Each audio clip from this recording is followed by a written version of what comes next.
Good morning, everybody. Welcome to Transportation. Before we get started, can we rise for the Pledge of Allegiance, please?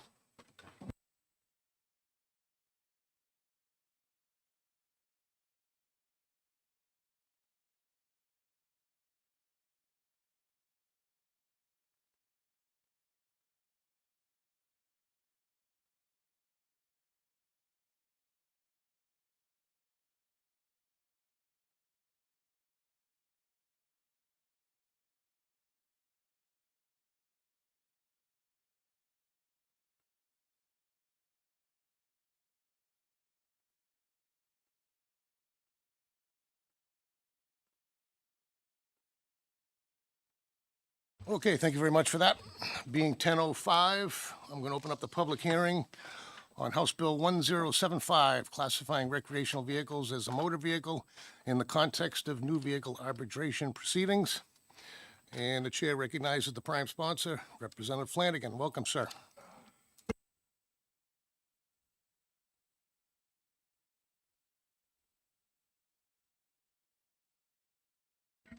Thank you, Mr. Chair. Colleagues, give me a second here. Age is catching up. This is the first time I think I've ever been in front of transportation. I believe you're right because I would remember it. Well, for the record, my name is Jack Flanagan. I represent Hillsborough 45, which is four-town flotoria of Hollis, Brookline, Mason, and Greenville. It's a large territory in the southern part of New Hampshire. This bill I've introduced, I don't have any skin in the game on this. I don't own an RV, a camper type of thing. But what I did notice was, and again, online, there's been a lot of problems with RVs since COVID, specifically since 2019, 20, as far as maintenance concern. So I talked to a gentleman who I've known for years who actually sells campers and that type of thing. And I said, do some of these things have issues? He goes, Jack, they all have issues. And I said, like to the point where they flood, because the videos that I've seen was these $700,000, campers are literally, drowning in water when the rain comes, or the bump outs, the water hits and then just run the way it's designed or manufactured. It's just awful. And, the engines and transmissions are probably somewhat of the same that the general public has. So I'm not blaming the engines. But I remember one story showed that the VIN number on the chassis didn't match the VIN number on the engine. And the state where they registered it didn't allow it to be registered because the numbers didn't match. And then when he went back to the manufacturer, they just said, well, it's your responsibility on that. We don't have anything to do with the registering. But the VIN numbers didn't match. So these individuals were getting the runaround. And I thought, well, one solution to this would be lemon law. In other words, if it's not meant to be registered, or if it's not meant to be used in the way it was designed or manufactured, that it would give these purchasers a way out. It's basically a consumer protection piece to this thing. So I just thought, if I owned a $700,000 camper and it was flooding water every time it rained, and the manufacturer basically said, well, go back to your dealer. In other words, that's a serious problem. So the solution might be is to take it back, because that's really the ultimate thing with lemon law. And you probably know the state lemon law much better than I do, Mr. Chairman, and the members of this committee. But to say it doesn't happen too, if the people following behind me testify said they're great, and I mean, I'm sorry, all you got to do is go online to see this stuff. So with that, I'll just open it up. I mean, again, I don't have a camper that went bad or things like that. I'm not here based on spite. It just seems like a normal consumer protection issue. Thank you very much. Questions from the committee? Representative Miller. Thank you very much, Mr. Chairman. Thank you for taking my question. Certainly. One of the things we noticed here is the definition is currently listed as recreational vehicles, which and then doesn't have a site on it. There is, I believe, a pending amendment that would modify that to be motorhomes and use the definition of motorhomes that is in the RSA. Are you amenable to that shift so we have it well defined? First, thank you for the question. When I first saw the wording on this, I thought maybe they knew something, and the lawyers knew something that I didn't know.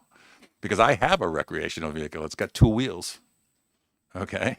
I guess the term recreational vehicle in statute may include the campers and things like that. But to answer your question, I would have no problem with that, to define it to campers, motorhomes, things like that. I think that was appropriate. Did you have an amendment, or? He does, but yeah. Okay. It's already in. We think it's coming. I just want to make sure we're Okay. No, on the same I'm page. 100% Thank for that. Yeah. Anybody else from the committee? Seeing none. Thank you very much. Wow, you're letting me off easy. We did. Wow. Thank you very much. Appreciate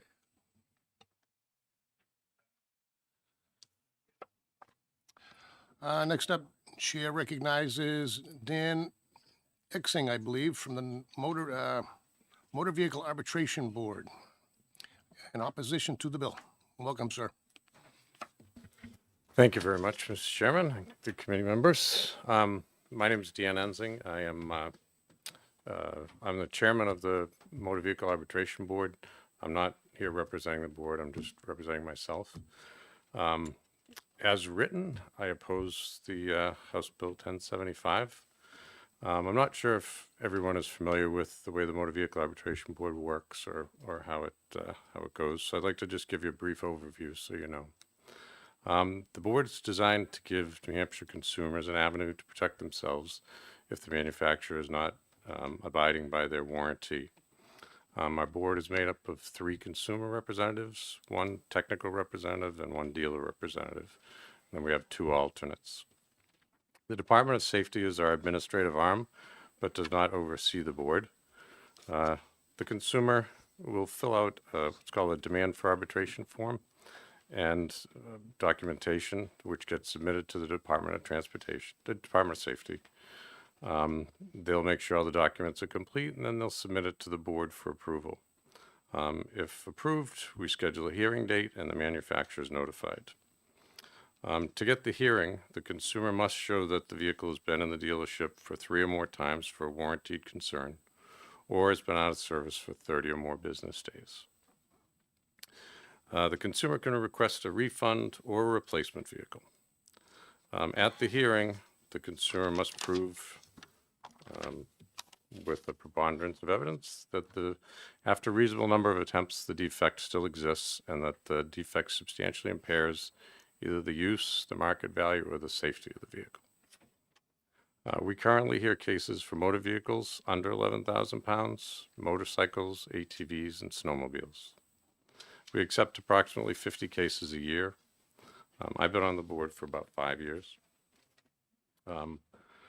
As you brought up earlier, the New Hampshire defines recreational vehicles as motorized motorhomes, fifth-wheel campers, tow-behind campers, and pop-up campers. Non-motorized vehicles, non-motorized campers would not fall under our jurisdiction. Motorized RVs range from 9,000 pounds to 40,000 pounds, the majority of them being over 11,000 pounds. Our board is not set up to handle recreational vehicles as stated in HB 1075. With motor vehicles, ATVs, snowmobiles, we deal with 1 manufacturer and 1 warranty. Recreational vehicles are a different type of vehicle that have many different components and are warranted by many different companies. For instance, if it has a washer and dryer, that's manufactured, that's warranted separately. Televisions, plumbing, there's all different type of warranties that go with it. So there's not just 1 manufacturer that would be responsible. That's why I oppose House Bill 1075. I don't believe our board is equipped to handle motorhomes as stated, and I'd be happy to answer any questions that you have. Thank you, sir. Questions from the committee? Representative Geisen? Thank you, Mr. Chair, and thank you for taking my question. So I have an RV, and I understand and agree with what you're saying. Many different components are go into it. I'm wondering if you believe that the point of sale, the agency that is selling the new vehicle bears responsibility for the condition of it during sale and maintaining it. Do you mean the dealership that they're buying it from? Yes, sir. So if you went to Campers Inn in Merrimack and you bought it, and that's where you would bring it back for maintenance, Yep. even if it's components made by Maytag or other manufacturers, wouldn't you reasonably expect that you would bring it back to the point of purchase for your warranties? Yeah, we do. I'm the dealer representative on our board. I run a Volvo dealership, and while you do bring it back to them, that dealership does not bear responsibility for buying it back or giving a new a replacement vehicle. That's the manufacturer who put the vehicle together. So dealers are not held liable for that type of that type of a judgment. So bring it back to them, yes, absolutely. But the people that actually built it and put it together are the ones that are responsible for the warranty and the end result of it. So wouldn't that apply to all the vehicles that you deal with then? It's not the dealer, it's actually the manufacturer. Correct. And so the manufacturer that put these RVs together, just because they used a different range and a different microwave and a refrigerator and all that stuff, you don't think that those things, the warranty of those things would still be the responsibility of the person that put them in that vehicle? That's it. That's not my call, but what happens is that you get a rolling chassis from, let's just say Ford, and they warranty the engine and transmission. And then the RV manufacturer will put that big shell on it, and then they'll install different components. And they all, if you've ever seen an RV like manual, it comes with like 30 different warranties. So it points you to a different company. Let's say if one of the components inside goes, you may go to the RV dealer to get it fixed, but it's warranted by a different company. It's not just the manufacturer of the motorhome. It's not like Winnebago takes care of everything. They're not responsible for everything. Any other, Representative Plandon? Thank you, Mr. Chair. Thank you for taking my question. I just want to make sure I understand, would this legislation also affect purchasing, say, a used motorhome from a dealership with the warranty that's provided? Is there any impact as far as used equipment as far as this? There's not, it has to be, in order for it to come before the board, it has to be under the manufacturer's original warranty. So you could buy a used one that's still under warranty, and you could be covered. Representative Miller? Thank you, Mr. Chairman. and Thank you for taking my question. I understand your position that I'm going to take a step back. Do I understand correctly your position that the board, when it receives a complaint, figures out who, in theory, the involved warranty provider would be, as well as the person filing the complaint, and brings them both in for the arbitration? And then the follow-up to that is, based on that, you're saying because there's so many different parties involved, you don't think the board would be able to say, someone's complaining about their TV has been broken for 3 times, so let's call Sony instead of Ford? Correct. We have a list of manufacturers it's online. So when you buy a vehicle or a snowmobile or ATV or a motorcycle, you get a warranty booklet. And part of the paperwork that they need to provide to us is a copy of their warranty. So if somebody, has an RV and their television goes and it can't get fixed, and it's been out of service for more than 30 days, would we call Sony in and have them buy a $500,000 vehicle back because the TV doesn't work? That doesn't make sense. So did I answer your question? I'm sorry. With a weird red herring at the end, but thank you. Sorry. Call him like I see him. Any other sorry. questions from the committee? Representative Pitaro? Thank you, Mr. Chair, and thank you for taking my question. Did you say in your testimony that in the example of snowmobiles, there's only one manufacturer that you have warranties for? No, what I meant to say was the manufacturer, let's say it's Polaris, that's who warranties the entire snowmobile. If it's Arctic Cat, that's a different one. So there are different manufacturers, not just one. Gotcha. Thank you. Representative Hamlin? Thank you, Mr. Chair. Thank you for being here taking questions. So if I understand you correctly, you're saying that when these vehicles are assembled, they buy all of the components. If they can't manufacture themselves, they buy the components from another company. And then they sell this to the public and say, oh, by the way, as far as warranty goes, you're on your own because I had to buy my parts everywhere and I can't take care of you for it.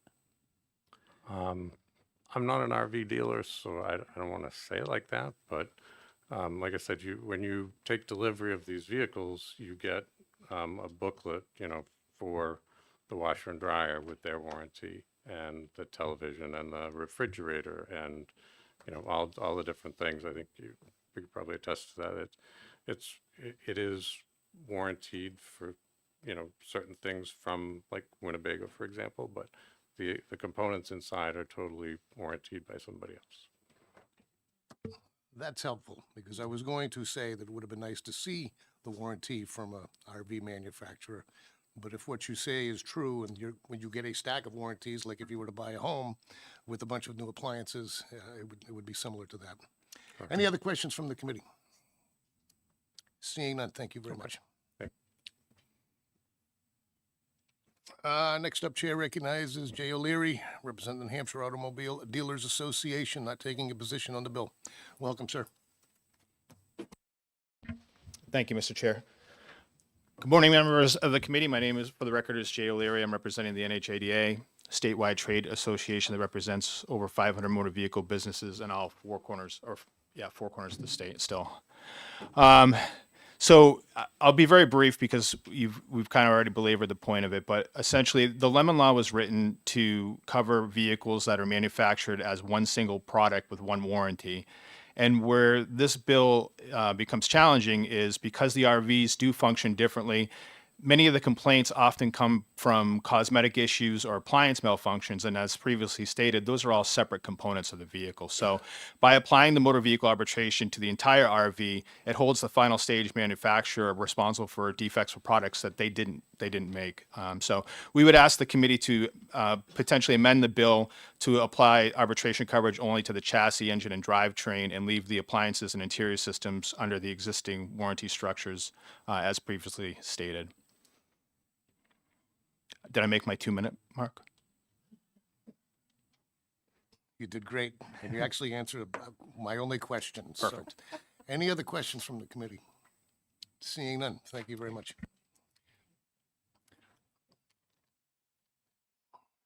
I have nobody else signed up to speak on House Bill 1075, so I'll close the public hearing. A couple of minutes to reset, and we'll move into House Bill 1252.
Okay, being 10:27, I'm going to open up the public hearing on House Bill 1252, requiring the Department of Motor Vehicles to only administer the skills test for commercial driver's licenses in English and prohibiting the support of an interpreter for the administration of the skills test for commercial driver's licenses. Chair recognizes Representative Gorski, the prime sponsor. Welcome, sir.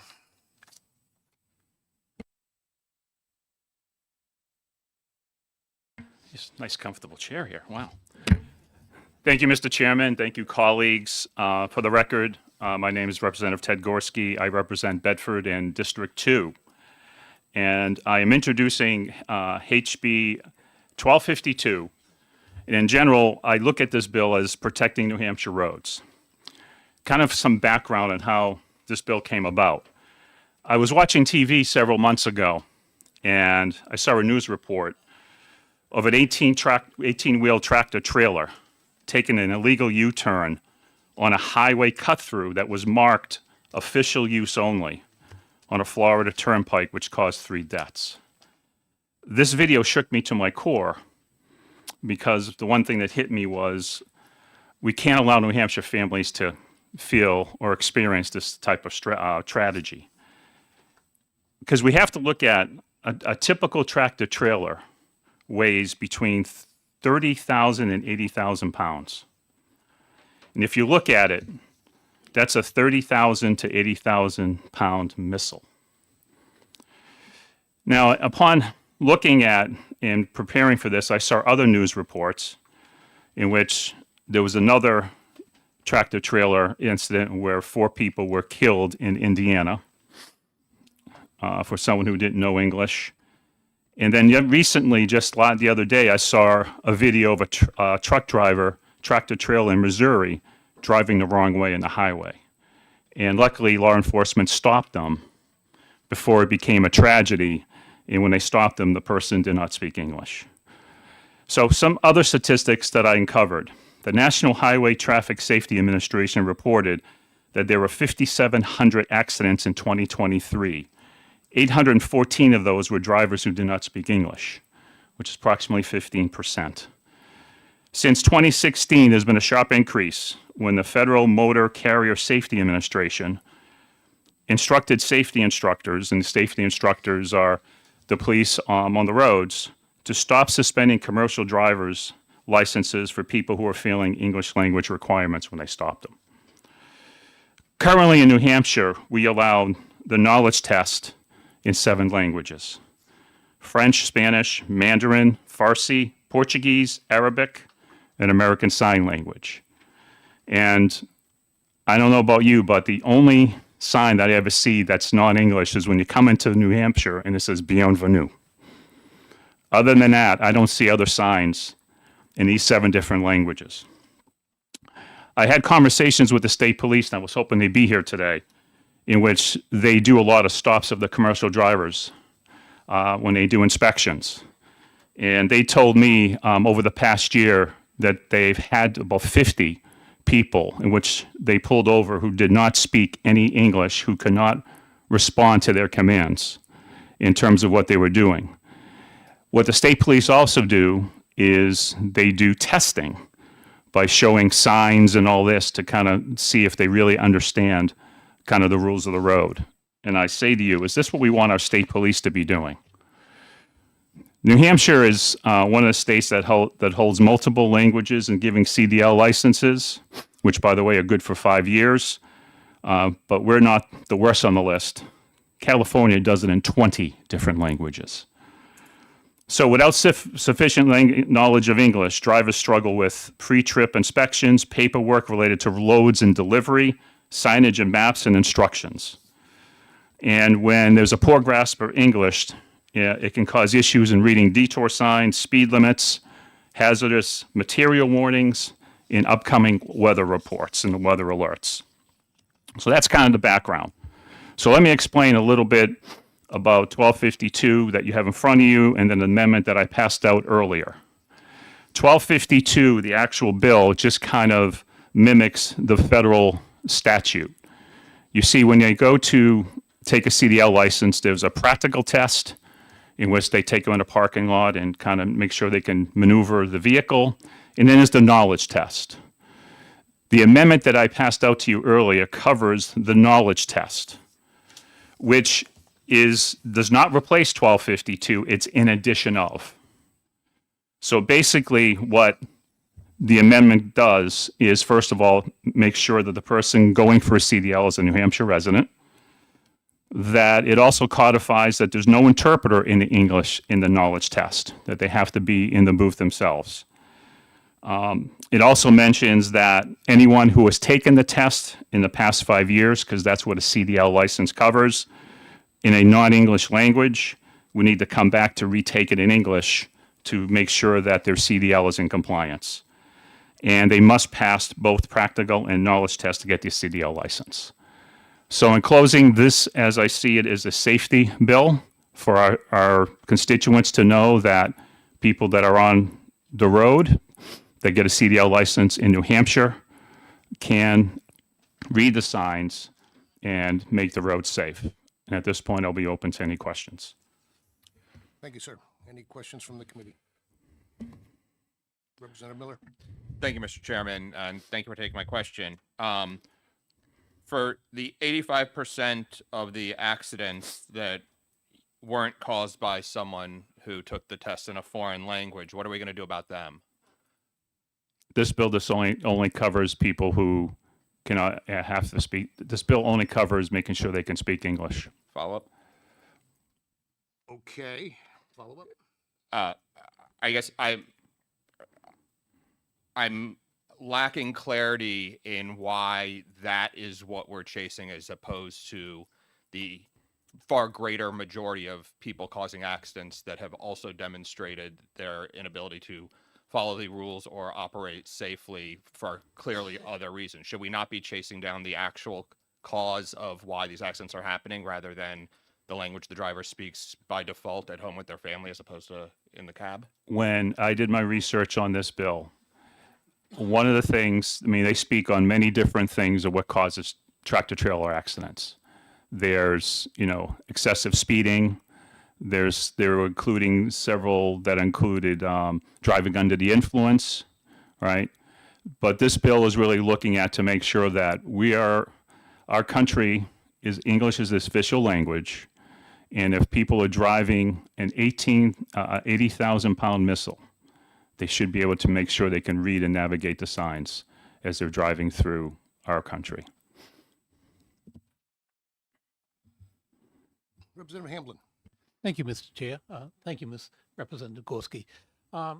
In reference to Representative Miller's question, is it possible for you or for somebody to write one comprehensive bill to eliminate 100% of all accidents? No.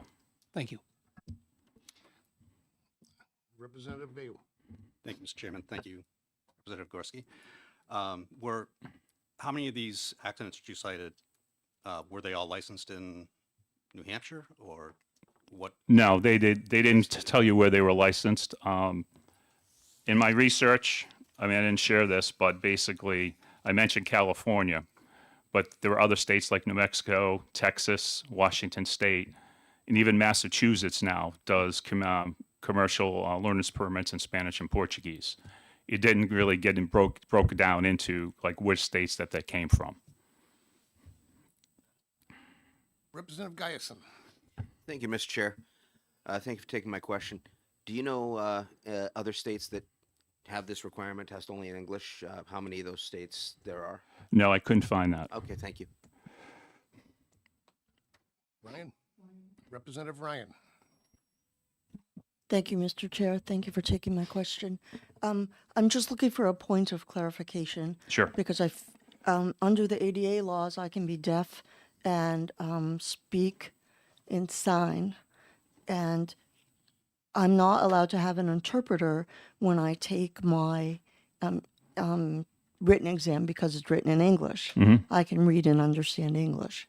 But you said, and please correct me if I'm wrong, you said you're looking for people who can only speak English. Who have a proficiency. So we're going to violate ADA laws that if I can't speak English, but I can read and write and understand English, we're going to violate the ADA laws against deaf community because as a deaf person, I can drive a commercial vehicle. Well, this is about having proficiency in English. In my research, I never, didn't encounter anything of that nature in what you're speaking of. But if that's an issue, I'm open to having an amendment to that, to, make that adjustment. Okay, thank you. Any other questions from the committee? Seeing none. Thank you very much, sir. Thank you.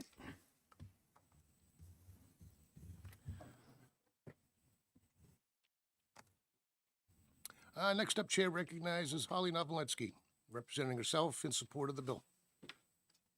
Welcome.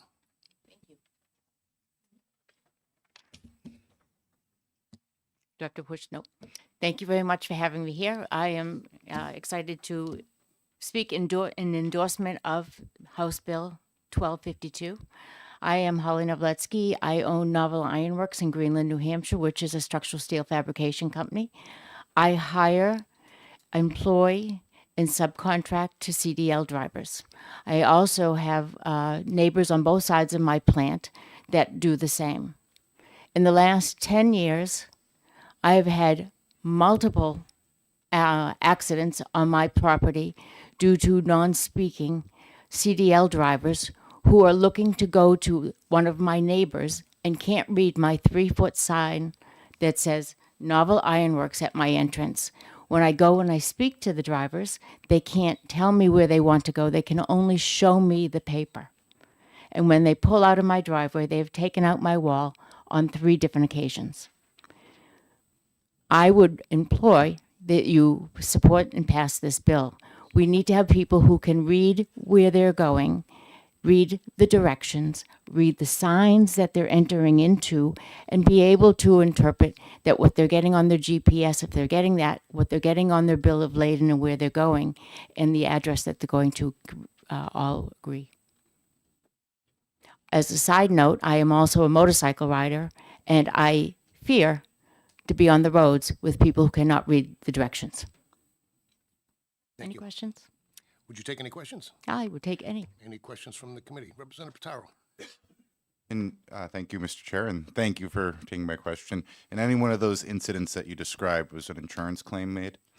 It's interesting you ask because when we try and get the information and we try and call their employers, we don't get very far. So we've had to pay for the walls each time. 3 times we've had to put our wall back and have not been able to get the insurance carrier of the CDL driver or the company that employed them. Fascinating. Thank you. Yes. Anybody else? Representative Bayou. Thank you, Mr. Chairman. Thank you for being here and taking questions. Were all these drivers licensed in New Hampshire? I did not see their licenses. I knew they couldn't speak English. Okay. Do, Anybody else from the committee? We did call the police, so the police would have record of that. Seeing no other questions, thank you very much. Thank you. Next up, Chair recognizes John Marasco and Ashley Gray from the Department of Motor Vehicles. Not taking a position on the bill. Welcome.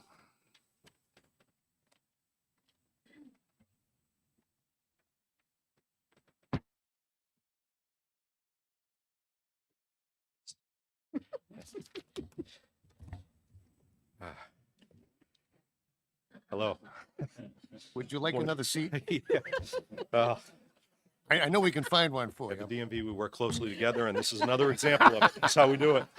So, thank you. Mr. Chair, good morning, members of the committee. Thank you so much. John Marasco, Director of the DMV, here with Ashley Gray. Administrator at the DMV. As you mentioned, Mr. Chair, we're not taking a position on the bill. However, Administrator Gray did a great job of putting together some written testimony when the bill was focused on the skills portion of the examination, which is the practical part of the CDL testing. So that's making its way around. I guess what I would start with before I turn it over to Administrator Gray to read her written testimony, which I think will offer a lot of insight into the skills portion of our testing. I just want to make it abundantly clear here for the committee that the New Hampshire DMV meets all federal guidelines with all CDL testing, commercial driver license testing that is done at the New Hampshire DMV today. both on the knowledge test side and on the practical test side, with regards to the pre-trip visual inspection, the basic control or the skills closed course, as well as the road test. So we're doing everything according to Federal Motor Carrier Safety Administration standards, period. I just want to make sure that that's out there. With that, when we speak about the skills test, those three pieces that are done to assess the practical portion of the test, per federal law, that's done in English. And I had the opportunity yesterday, as a matter of fact, to be out and back of the Concord DMV and see that testing taking place with one of our senior examiners and lead trainer, Danielle Newman, who is here with us today.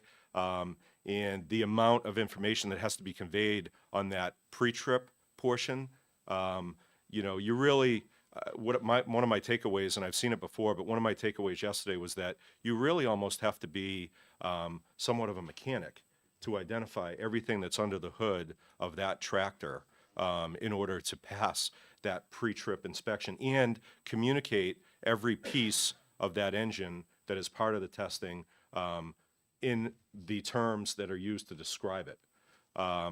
That's under the hood, that's the interior, it's the exterior, it's extremely comprehensive, and quite frankly, you'd have to have a really strong command, if not a full command, of the English language for purposes of CDL to pass that pre-trip inspection. It's amazing.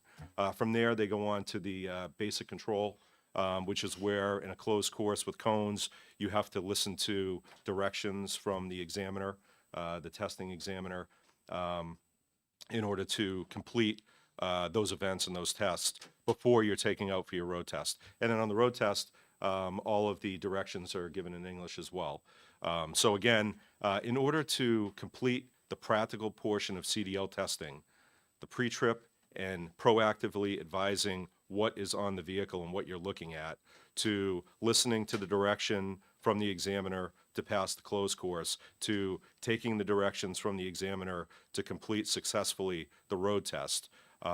Your knowledge base on English, in my opinion, needs to be at an extremely high level that I think everybody here could feel very, very comfortable with. As far as the knowledge test is concerned, again, we meet federal regulations on how the knowledge test is conducted. That's the computer-based test that's conducted at the DMV. And for that, the federal government does not allow third-party translators for purposes of CDL testing.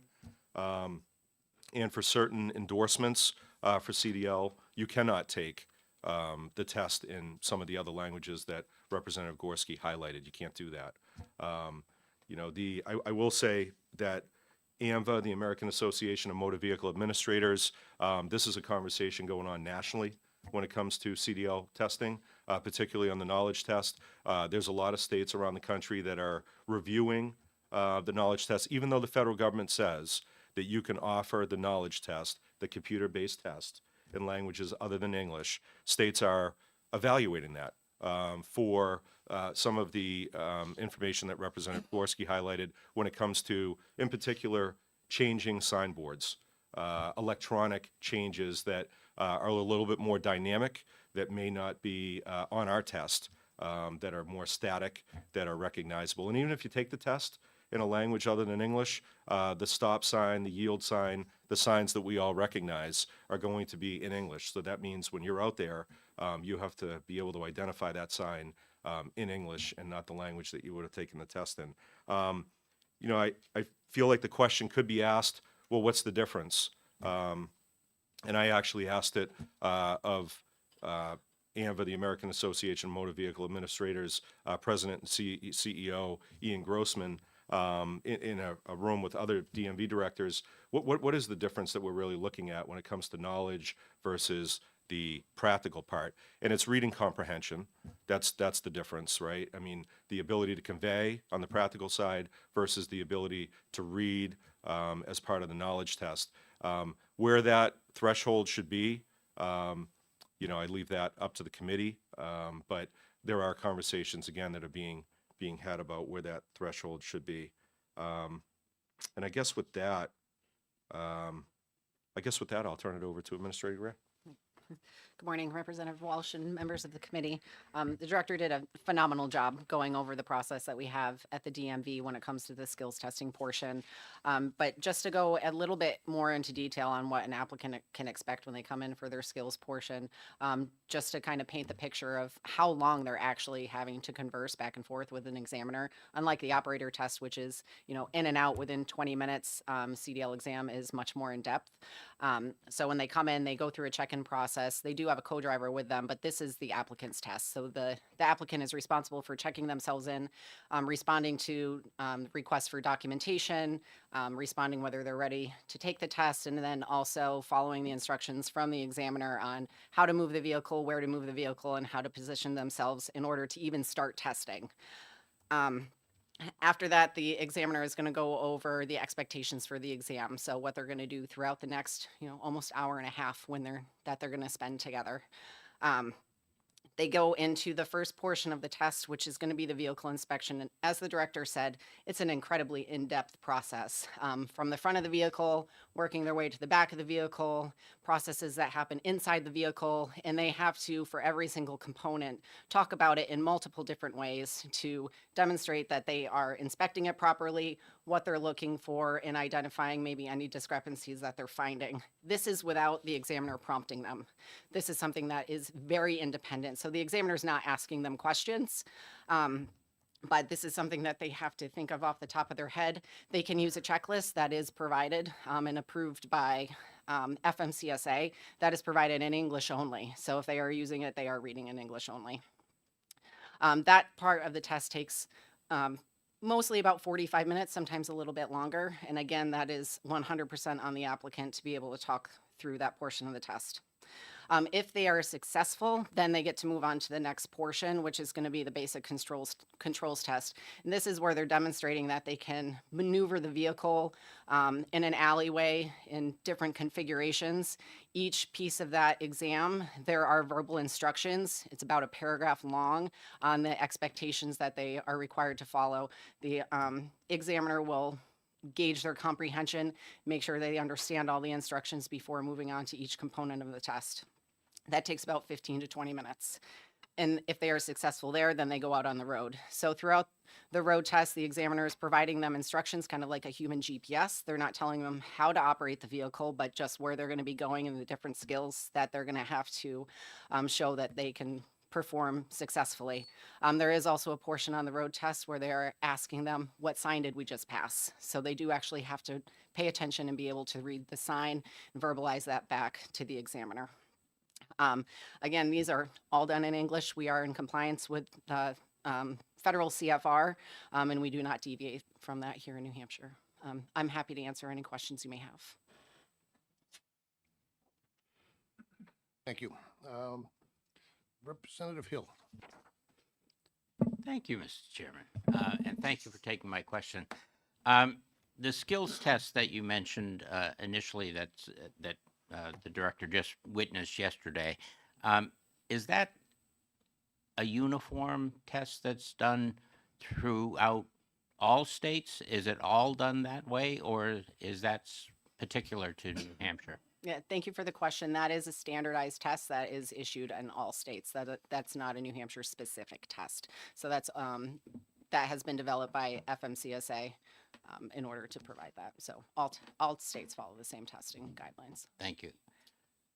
I have one while I'm thinking about it. You mentioned in the practical test that the checklist for their pre-trip is in English, and they have to be able to read that. You mentioned that they have to read signs if the instructor actually says, what did that one say? And I also heard that it's actually, I think the word was amazing, to know the proficiency of the language to get through the practical test. If that's the case, then what is the problem about requiring the written be the same way? That's a great question. I don't think, I wouldn't say there's a problem necessarily. The DMV will uphold whatever ruling is made. Thank you. You're welcome. Representative Crawford. Oh, can I just follow up on that, sir? So we could check the contract, but Ashley and I were talking about when the knowledge test in its current state would have come in from the vendor in the different languages being offered, and we believe that's about 2015 is when that rolled out. So that was obviously quite some time ago, but again, it meets the federal criteria, and I think that, well, certainly since that time, over the last 4 years, it was looked at as a mechanism to, to allow people to come in and be successful on the knowledge test, knowing that on the practical side, you'd have to do everything that Administrator Gray said as far as performing and meeting all the criteria there. Fair enough, thank you. But are we allowed to be stricter than what the federal regulations are? We just cannot be more lenient than? Yes. Thank you. Yeah, so, yes. Representative Crawford. Thank you, Mr. Chairman, and thank you for taking my question. So in my district, we have a lot of landscaping companies, and we have a lot of people from Puerto Rico. Do they transfer their license to New Hampshire? Do you recognize their CDL license from Puerto Rico, or how does that work? Thank you for the question. I'm fairly certain we do because it transfers in, but I can't speak with certainty right off the top of my head as far as what happens on the operations side of it, but I can definitely get you the answer on that. You're welcome. Representative Hamblin.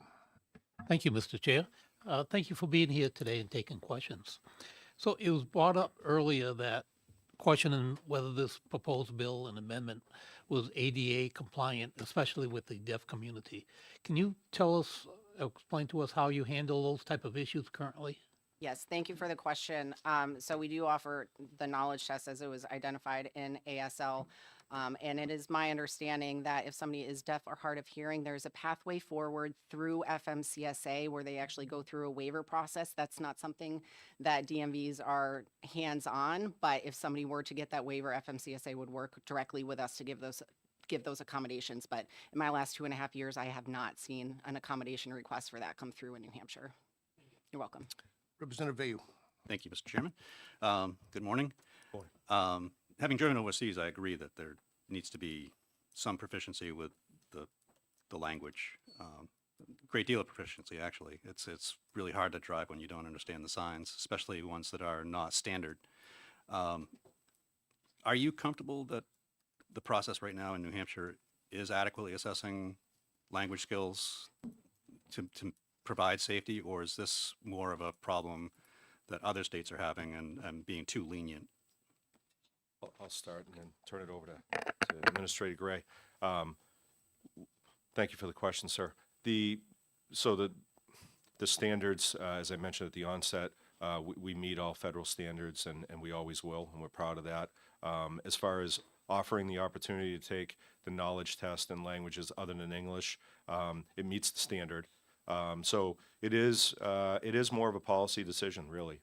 It is more of a elected official policy decision to look at that, and in collaboration really with the DMV to identify if that's what everybody that is able to have influence over that process would want.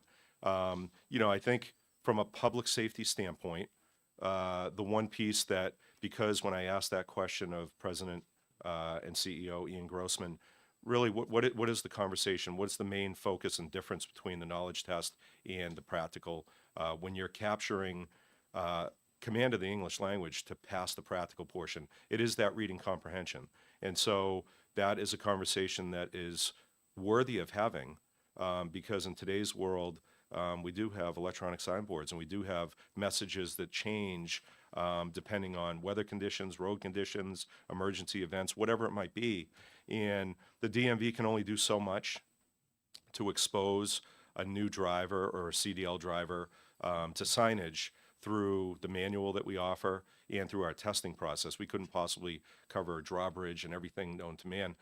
So with that, that's a conversation worth having because that's the one piece of the knowledge test that I think is an area that we should be evaluating for that type of signage in particular. Yield, stop, speed limit, all of the basics that we see out there. You got to know those in order to pass the test. The dynamic changes, that one there we don't offer.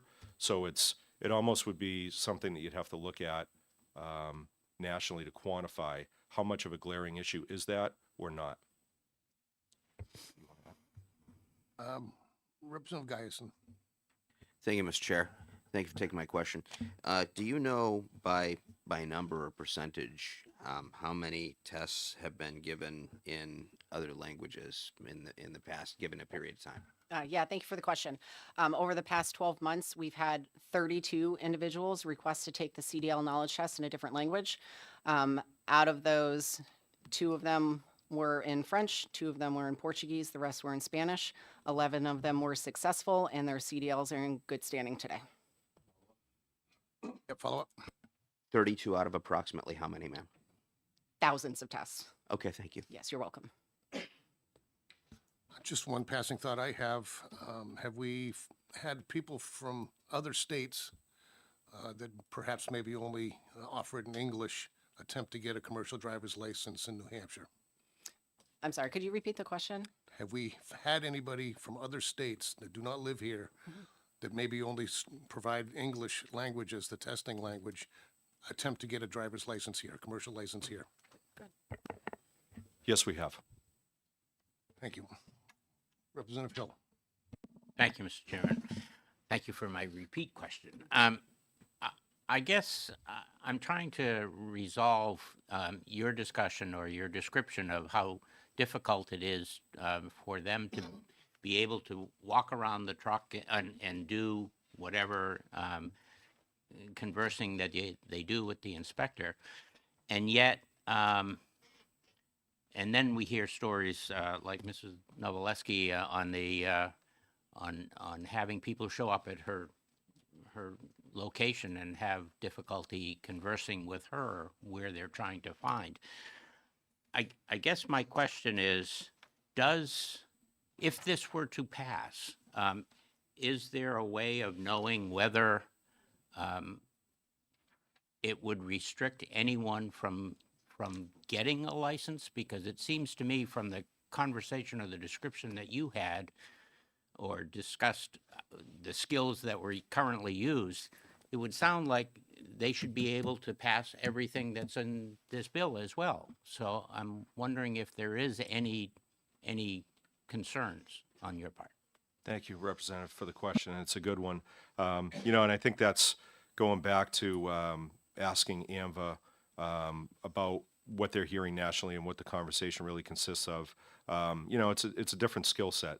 I mean, language acquisition, language capability, they're all different skill sets. There's listening, there's speaking, there's reading. And so with the knowledge test, it's the reading comprehension. And that's a different skill set than what would be part of the practical, where you're conveying and you're listening to what the directions are. So it's a different type of skill. How many of the individuals that Ashley just gave the numbers for could have taken it in English, but chose to default to take it in a language other than English, but maybe could have taken it in English and passed? I don't know. I wouldn't know the answer to that. And I think as far as would it prevent individuals from having that opportunity to get the CDL, for those that couldn't take the knowledge test obviously in English and are defaulting to taking it in one of the other 7, then yeah, certainly for them it would be a barrier to move forward. They would never get to the practical because chances are they would never pass the knowledge test. You're welcome. Further questions from the committee? You've already been one. Representative Palondon. Thank you, Mr. Chair. Thank you for taking my question. From what I understand, New Hampshire DMV, as far as commercial driver's test, is very comprehensive. So, and I don't know if you can answer these questions, but I'm interested in knowing if there's any proportional data out there on accidents and violations from out-of-state commercial drivers, specifically, not just other states, but like Quebec and Puerto Rico was mentioned. And I'm also interested to know is how many of these commercial drivers do not even have a commercial license that have been involved in these violations and accidents. Is there any data out there? Because we seem pretty well trained in our test. So I'm looking outside of our state. Do we have numbers as far as what I'm asking? I don't offhand, but I can look into it. Yeah, absolutely. Representative Potaro. Thank you, Mr. Chair. Does the DMV certify commercial driving schools? So that's federal oversight. So everything with the ELDT, entry-level driver training, which is basically driver's education for CDL, which you need to take since 2022 before you can come to the DMV and actually submit to our testing process. Those are governed by the federal government. And as you can see in recent media releases, the federal government is looking at all of those schools that are out there and conducting audits and making sure that they meet the standard. But we do not govern those. Quick follow-up. Follow-up. Thank you. Just to make sure I heard you correctly, the applicant has to have some sort of schooling before they are admitted to the DMV's test. That's right. Yeah, as of 2022, just like for those in New Hampshire on the operator side that are 16 or 17 and are mandated statutorily to take driver's ed before they can come to the DMV and take their road test or their any testing. It's the same for CDL, and they call it ELDT, which is essentially commercial motor vehicle driver's education. Sounds good. Thank you. Welcome. Thank you, Mr. Chair. Last question from me. So would you briefly describe the CDL interstate transfer process? If somebody transfers in or renews, do they have to retake any of the tests in New Hampshire to get a New Hampshire license? That's a good question. If they have a valid CDL that they're transferring in, they do not have to retest. If they have been without their CDL for 3 years, they would be required to retest, or if they haven't maintained their medical certification for 2 years, then again, they would have to retest. If they transfer in for hazmat and they haven't been fingerprinted in the last 5 months, they have to redo that testing portion.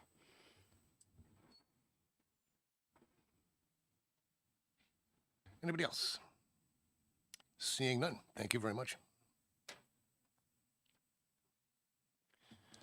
Next up, Chair recognizes Alexandria Morrill, representing the New Hampshire Department of Justice, Office of the Attorney General. I'm not taking a position on the bill. And she does have, looks like, written testimony. Welcome.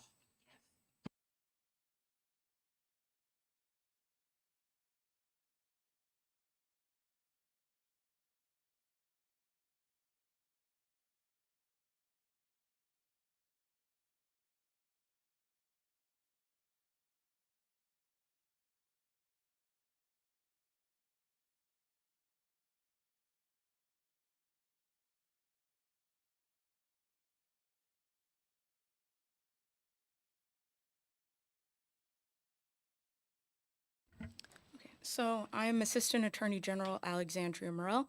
I'm also New Hampshire's Traffic Safety Resource Prosecutor, which is a program funded by NHTSA.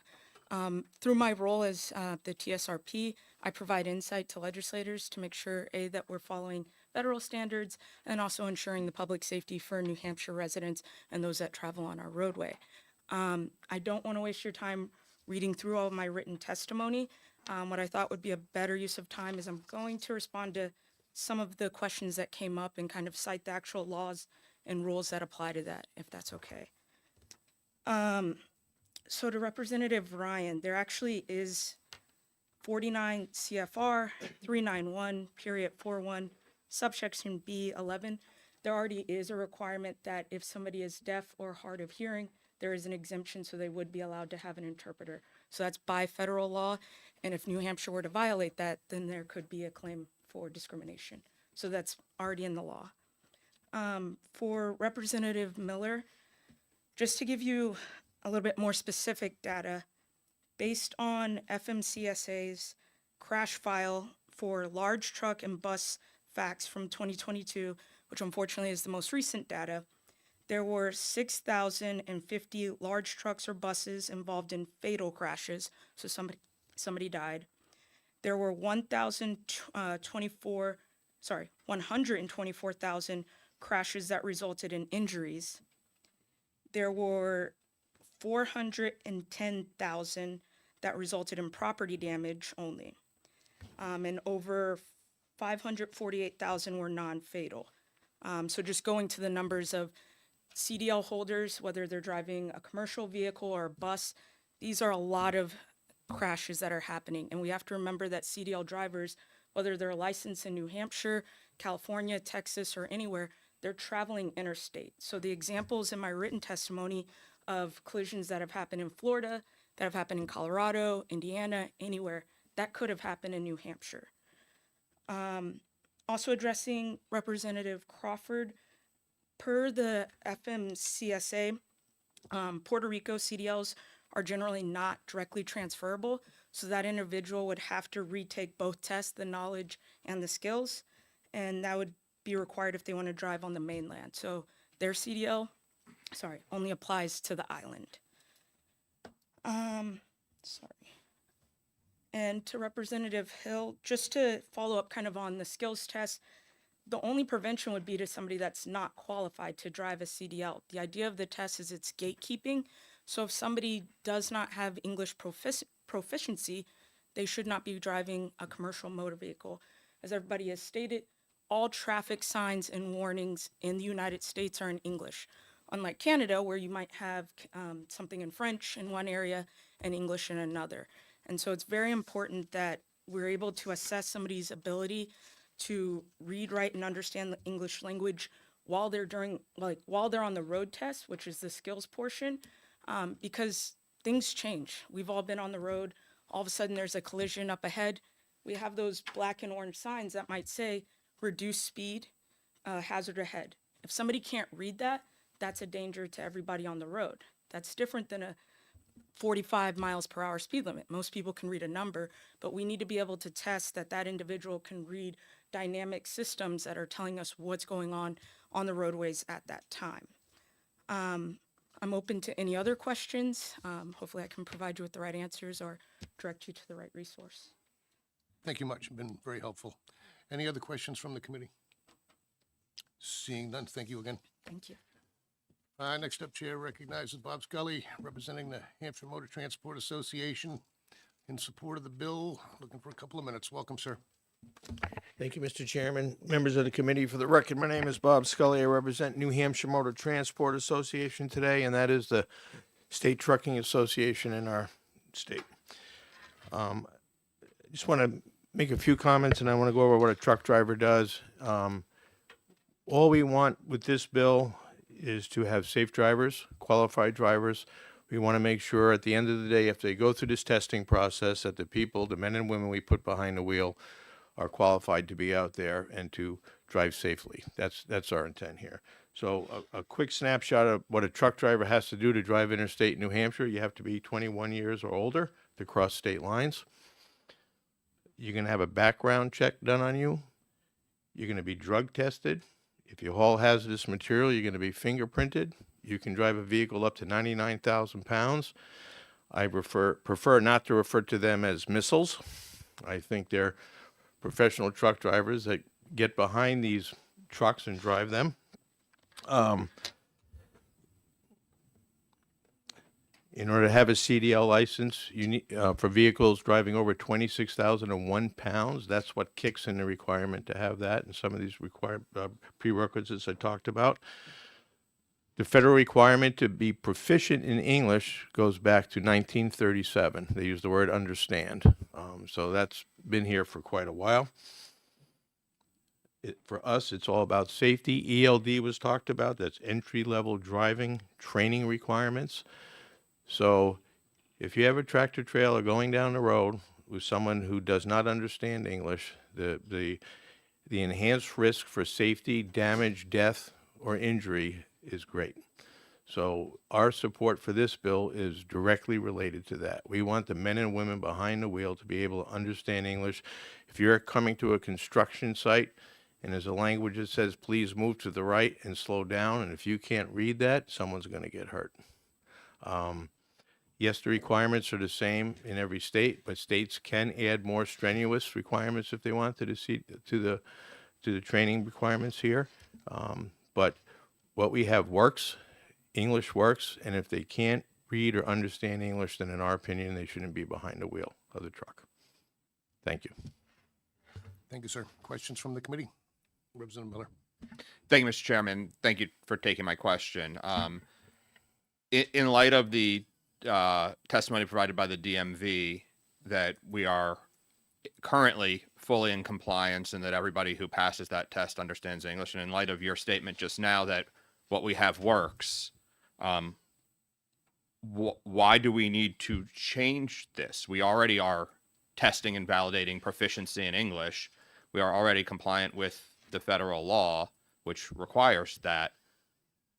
Why do we need to make this change? Because I believe that you potentially be putting people behind the wheel that are not drive safely.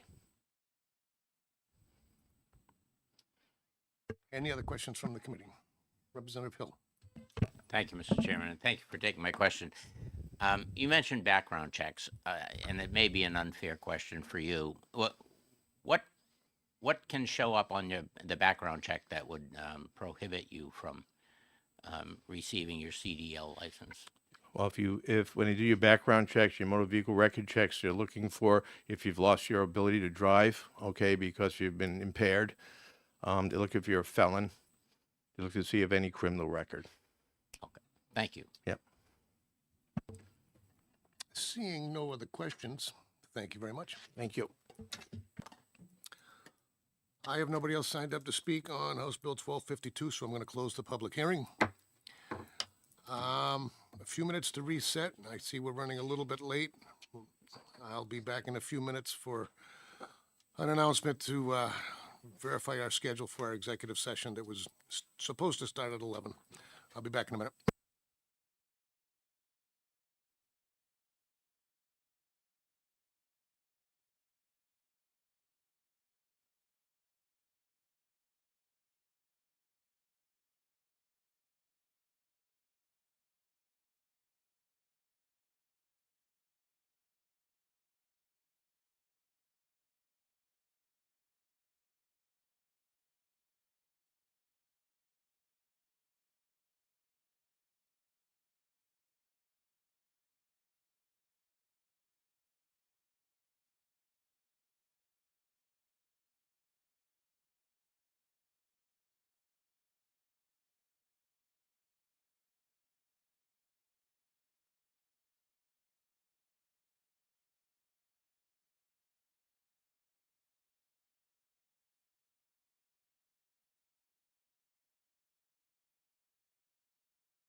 Yeah, excuse me, everybody. Excuse me, we are gonna caucus in this room for a few minutes, so I'm gonna ask you to wait out in the hallway. Be appreciated. Thank you.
Okay, it being 12:02, I'd like to open up the executive session on HB 1059 relative to the use of number plate scanning devices. Chair would like to recognize Representative Hamblin for a motion. Thank you, Mr. Chair. I would like to nominate that we ought to pass this HB 1059. Okay, the motion on the floor is for OTP for HB 1059. Would you like to speak to your motion, sir? Need a second? Second. Sorry, second? Second. Second. Representative Foot, would you like to care for your motion, sir? Yes, thank you. So basically, this bill is kind of a housekeeping type of bill. The use of scan and plate devices on police vehicles is set to expire. It's coming up. And this takes away the expiration date. This has been a valuable tool for the law enforcement, and we would like them to continue with it. Thank you. Any other comments from the committee? Representative Vayu. I agree with Representative Hamlin that we need to retain the guardrails that are in place. And I know that there were some amendments that were proposed, but they haven't come through. So we'll support it as it is to keep everything status quo for now. Any other comments from the committee? Not seeing any. I'd like to have the clerk do the call. The motion on the floor is ought to pass on HB 1059. Vice Chairman Gorski. Yes. The clerk votes yes. Representative Hill. Yes. Representative Foot. Yes. Representative Pataro. Yes. Representative Coker. Yes. Representative Giason. Yes. Representative Hamlin. Yes. Representative Vayu. Yes. Representative Miller. Yes. Representative Rung. Yes. Representative Ryan. Yes. Representative Fox. Yes. Representative Johnson. Yes. Representative Plamondon. Yes. Okay, that would be 14-0. The vote is 14-0 for ought to pass for HB 1059. It's 15, I'm sorry. Yep. 15-0 on HB 1059. We're all consent. Representative Hill? Any objections to consent? Not seeing any. Consent it is. So I'll close the exec session on 1059. Next one will be HB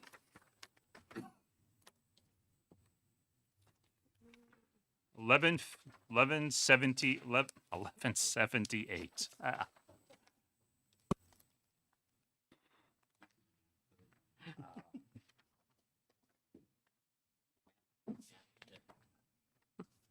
Three numbers.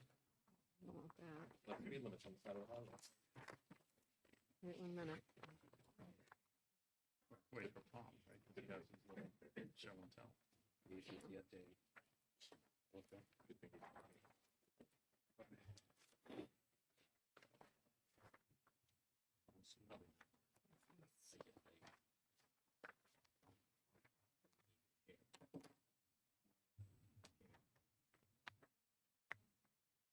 How Shouldn't old give is me that I don't lap? have a- We're holding off on 1168 because we do need the chair for this portion, so should be here shortly for this exec session. One of those old Colecos, right? Secretary didn't give me a. Oh, okay. She didn't give me a voting sheet.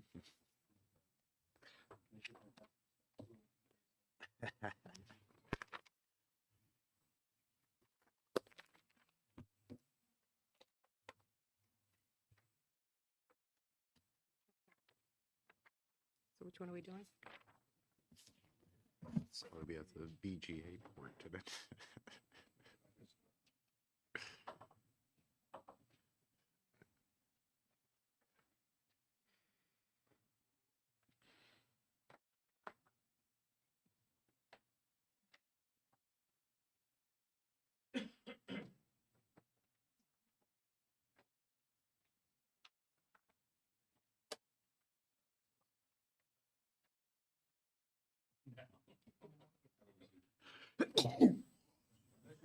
Thank you.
We're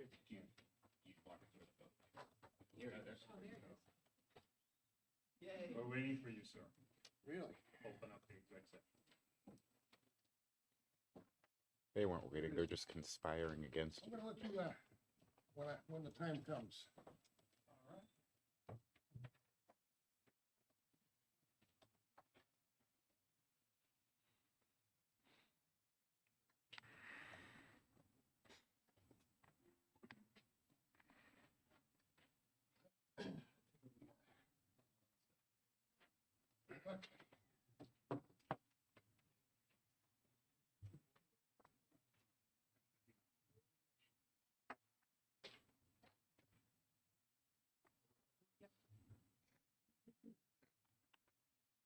Okay, sorry about that. We're going to open up the executive session on House Bill 1178 relative to permissible window tinting on motor vehicles.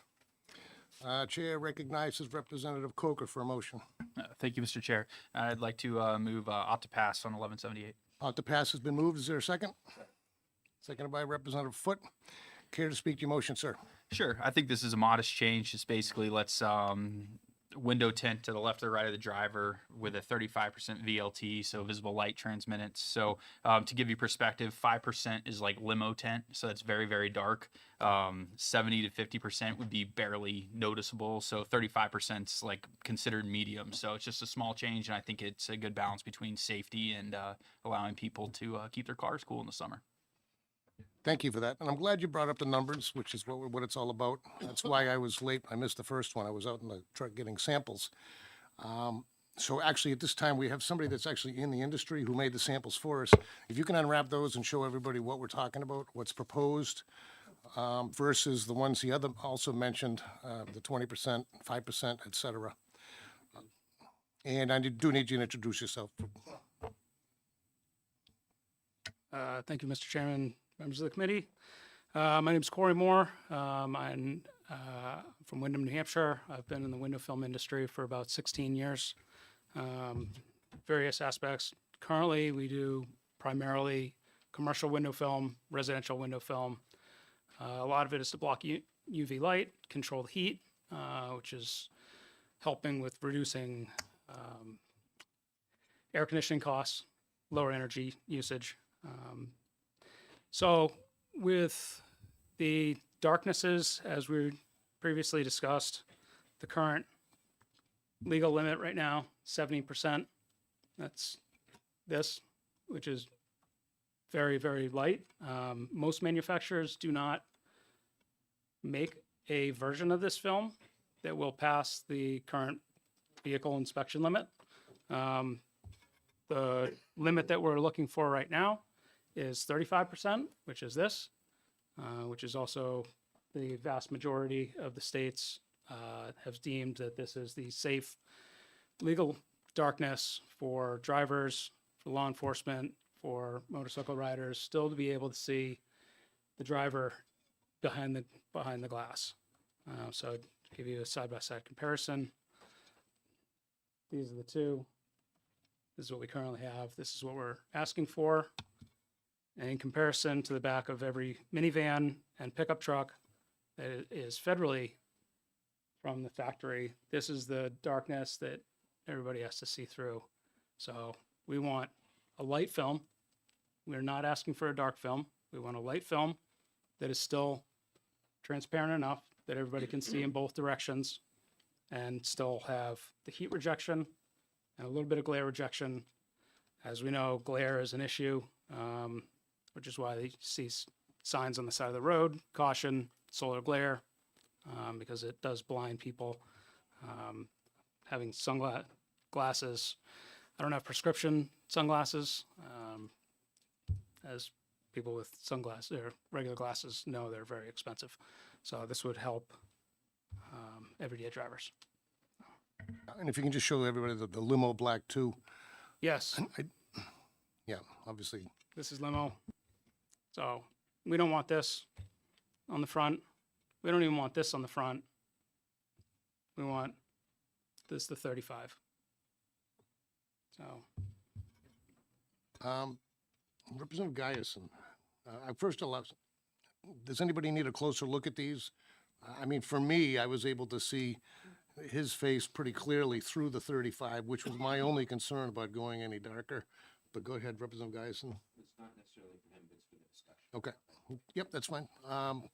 Did anything for him specifically with the samples? Because again, this is not a hearing. I just figured he could come in and show us what the samples look like and explain them. So go ahead. Thank you, Mr. Chair. Representative Thank you for Blondin. taking my question. I like seeing the samples in, shall I call it daylight? But when an officer walks up to a vehicle in the dark, I'd like to see the samples with the lights off. Because that's what an officer is going to see in the evening time when they pull over someone. Sure. Can we do that? Sure. We seem to shut the lights off all the time by mistake. The question is when it's bright out and you see in Do we also have the a dark car. lights that they use? Do you have a flashlight? Do you have a? The only one I have at the moment is attached to my firearm. I'd rather you did not point that. No, but it certainly. Right. would help. And the lights that they use, correct me if I'm wrong, the lights that are on the Cruiser are powerful enough to see through the 20% factory darkness, Yeah. which is a lot darker than what we're currently asking for. So if they can see through into the rear of the vehicle, then it'll be much easier still to see through the lighter film that we're asking. You can hold them up. The one that we're asking for. This one That's the here. one. Yep. This is the factory minivan on the back, pickup truck. Allowed, yep. That's allowed federally in the back. Yeah. Again, we don't want this up front. For the safety of officers and everybody else, we want the lighter version. Can we see what we currently have Yep. and hold that up with the other one? Can you put them on this side? The darkness makes them less distinguishable, I think. Again, add high-powered lights, Yeah. and you can see right through.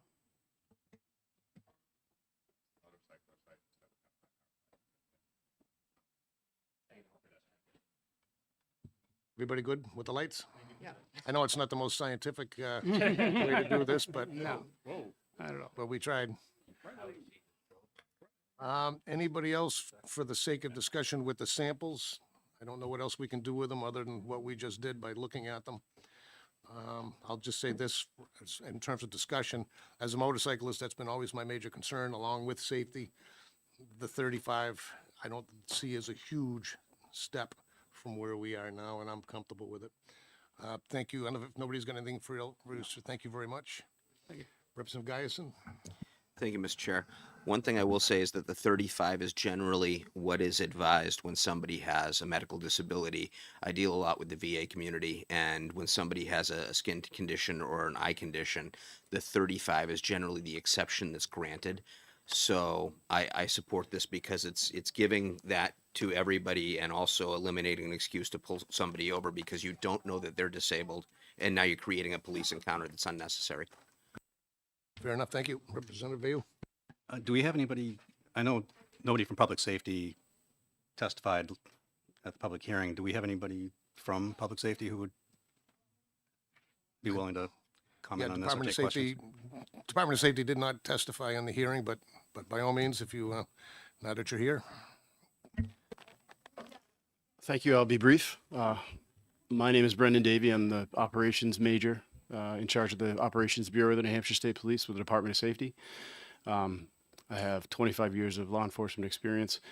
It is the opinion of the Department of Safety, law enforcement generally, from my conversations with many of our colleagues, that to move in the direction of darkening tint is to move away from the visibility that we do consider necessary for our own safety on motor vehicle stops. I will note for members of the committee that while it wasn't stated specifically, the tint that was held up as the exemplar of the back of minivans, I believe was the term that was used, is 20%.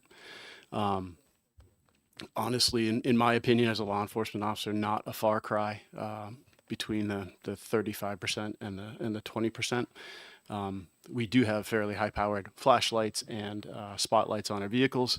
That said, every bit of tint that is distinguishable to the human visual system is a bit of tint that makes it therefore more difficult for us to see what's going on inside vehicles. Thank you, sir. Again, not a hearing. Did you have a specific question, or was that what you were getting at? Okay. So, Thank you. Thank you. Anybody else from the committee on House Bill 1178? Seeing none, I'll ask the clerk to call the roll when she's ready. The motion is ought to pass.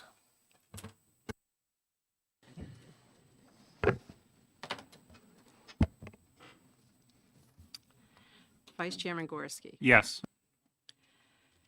I was going to vote yes until Major Davy testified. I'm sorry, but I'm going to vote no. Wasn't testimony. I understand, but he clarified it for me. I'm sorry. Representative Hill, Yes. Representative Foote, Yes. Representative Pataro, Yes. Representative Coker, Yes. Representative Giason, Yes. Representative Hamblin, Yes. Representative Vayu, No. Representative Miller, No. oops, Representative Rung, No. Representative Ryan, No. Representative Fox, No. Representative Johnson, No. Representative Mondon, No. Chairman Walsh. Yes.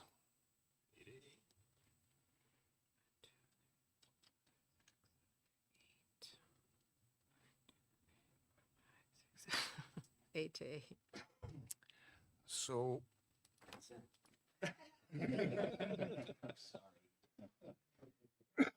I gotta figure out how we do this. That was an ought to pass, so we need we need a second motion.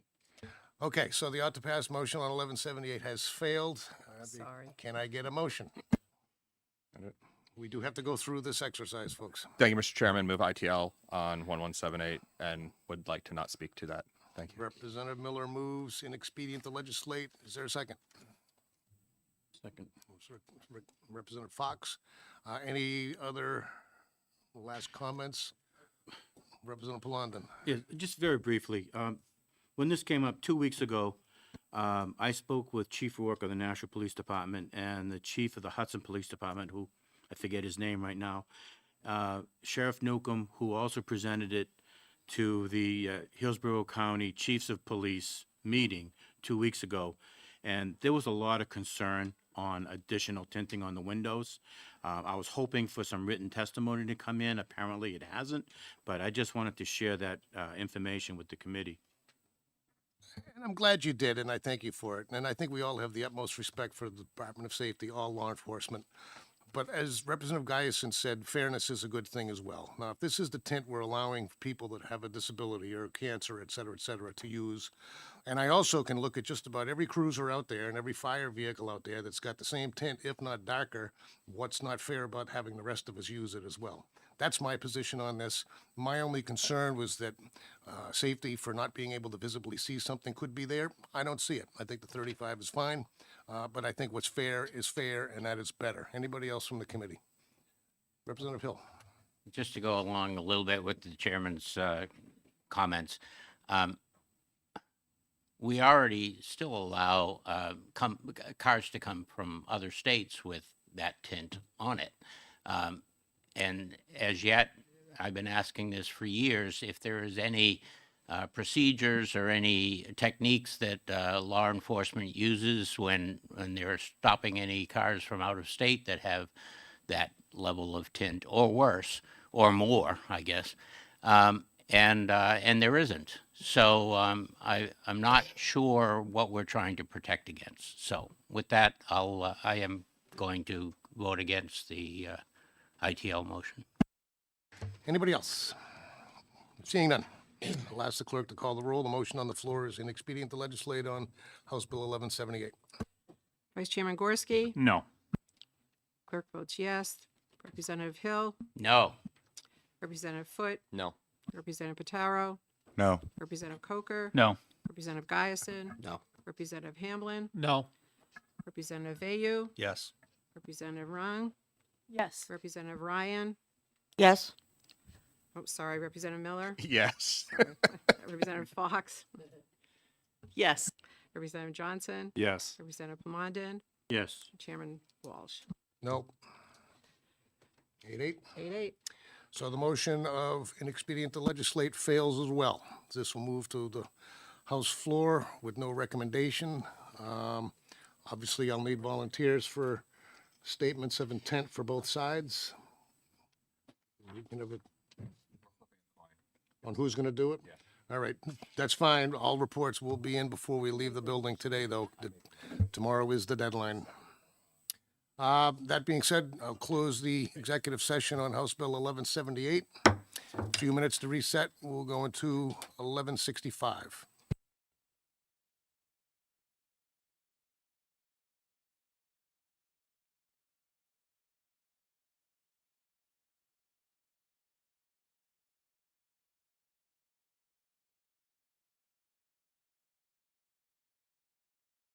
It's for everybody to know, it's, the committee does not have a recommendation, but as the chair, I can determine which motion will be presented, and it will be not to pass, obviously.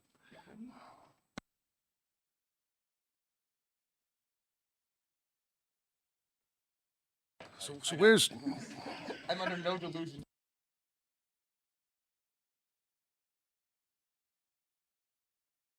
well, we can blame Representative St. Clair as well. But,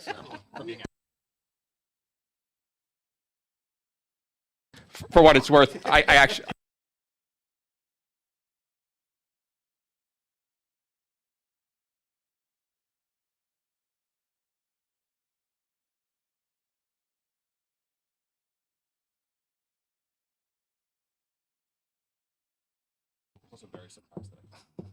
all right. I'll open up the executive session on House Bill, on House Bill 1165 relative to gender designation on state-issued identifications. Do I have a motion? Representative Miller. Thank you, Mr. Chairman. I move inexpedient to legislate on House Bill 1165. Inexpedient to legislate is moved. Do I have a second? Representative Coker seconds. Care to speak to your motion, sir? Yes, I do briefly. Thank you, Mr. Chairman. I think this was a solution in search of a problem that does not exist. In his testimony, the prime sponsor admitted that this wasn't actually solving any problem, and further suggested that maybe it would be incorporated in his other bill, which also was found inexpedient to legislate. This is an action that would that would adversely affect roughly 1,100 Granite Staters for no good reason, and we just simply don't need to be doing that. Thank you. Anybody else from the committee? Representative Coker. I agree with my colleague. I think, this is just we have enough fights on our hand. We have enough things that we got to worry about in the state. I think Kansas did this, and it's a mess. They now, like, the people that had it on their driver's license can't drive. It costs money to redo all this. It's just, this isn't the direction we should take on this issue, and this isn't something we need to deal with right now. Thank you. Anybody else? Representative Pitaro. Thank you, Mr. Chair. I'll be voting against the motion of ITL. Basically, my point is that there is a safety aspect to this. If, God forbid, a motor vehicle operator is mangled in a car crash, this sort of thing can be used. The other aspect to that is that in addition to the driver's license being a license to drive, it's also a government-issued identification card. And we're talking earlier about how, being able to identify people is important, but this also does play into other aspects of auto insurance and other things. I think in the context and in the realm of filling out government documents is that they should be factual in nature. So I'll be voting against the motion. Anybody else? Representative Plamondon. Thank you, Mr. Chair. I'll be supporting the ITL. Written testimony that has come in as of yesterday was 479 against and 16 for. this. And then in addition, the cost to the state to make this change is an additional $25,000, which I don't, again, it's an issue searching for a problem that doesn't exist. Thank you. Anybody else? Well, I'm just going to repeat what I said at the public hearing. I get it. I get both sides of this. I don't think the planet's going to stop spinning either way. But I do look at and agree with Representative Pitaro that this is about facts, not feelings. The state-issued identification should be factual as possible. I did find out any transgenders or anybody that wants to seek that process can also change from an M to an F later on. There is no issue, no verifications, so I'm just not sure what the X actually does, except maybe possibly confuse in some situations, including legal ones, as we heard earlier about insurance documents. So that's all. I'll be voting against the ITL as well. Representative Vale. Yeah, I just recognize that the biology is far more complex than just XY or XX. There are at least a dozen different combinations of the XY chromosome and how sex can be expressed based on different conditions, hormonal abnormalities and anomalies that are normal, that can make gender and sex identification difficult on any basis. And I don't think anybody in this room is qualified as a biologist or anatomist or geneticist to tell us exactly what the facts are around this and how that we should deal with this. But I don't think it's purely psychological, and I think the facts are more complicated than just M and F.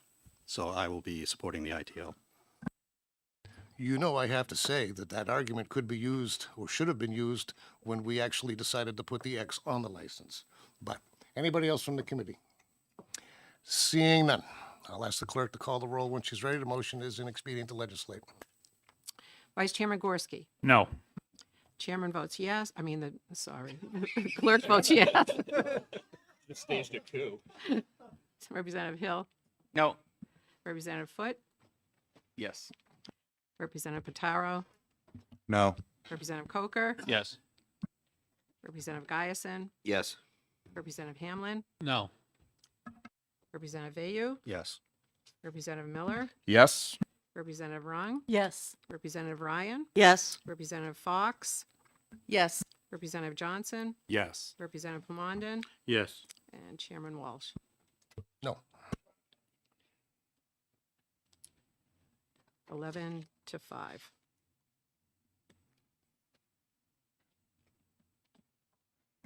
Okay, the committee recommendation of inexpedient to legislate is adopted 11-5. Regular calendar, it'll be. I'll close the executive session on House Bill 1165. I think we can do one more because we're waiting for amendments on two of them. So we'll move into 1075 next.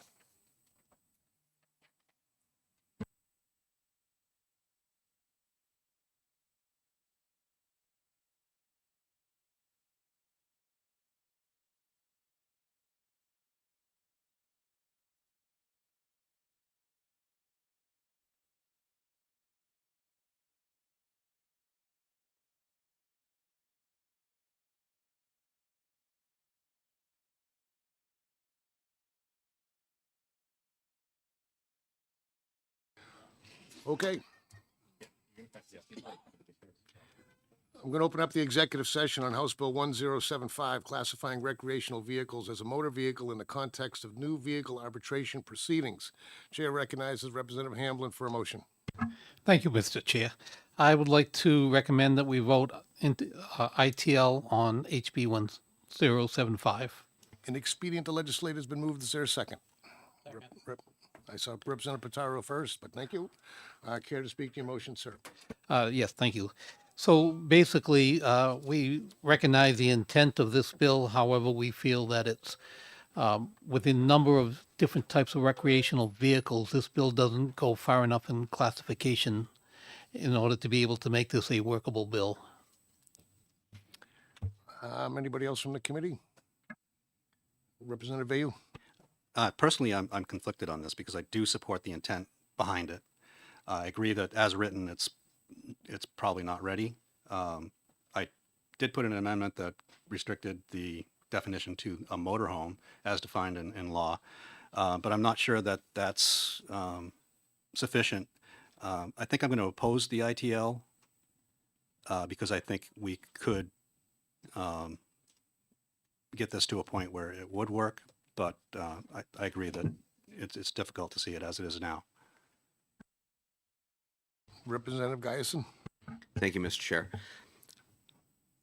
I agree with my colleagues here. I support the intent. I don't think it goes nearly deep enough. I want further consumer protections for motor coaches, travel trailers, etc. And I do believe that the point of sale vendor and the point of sale manufacturer who assembles owe it to the market.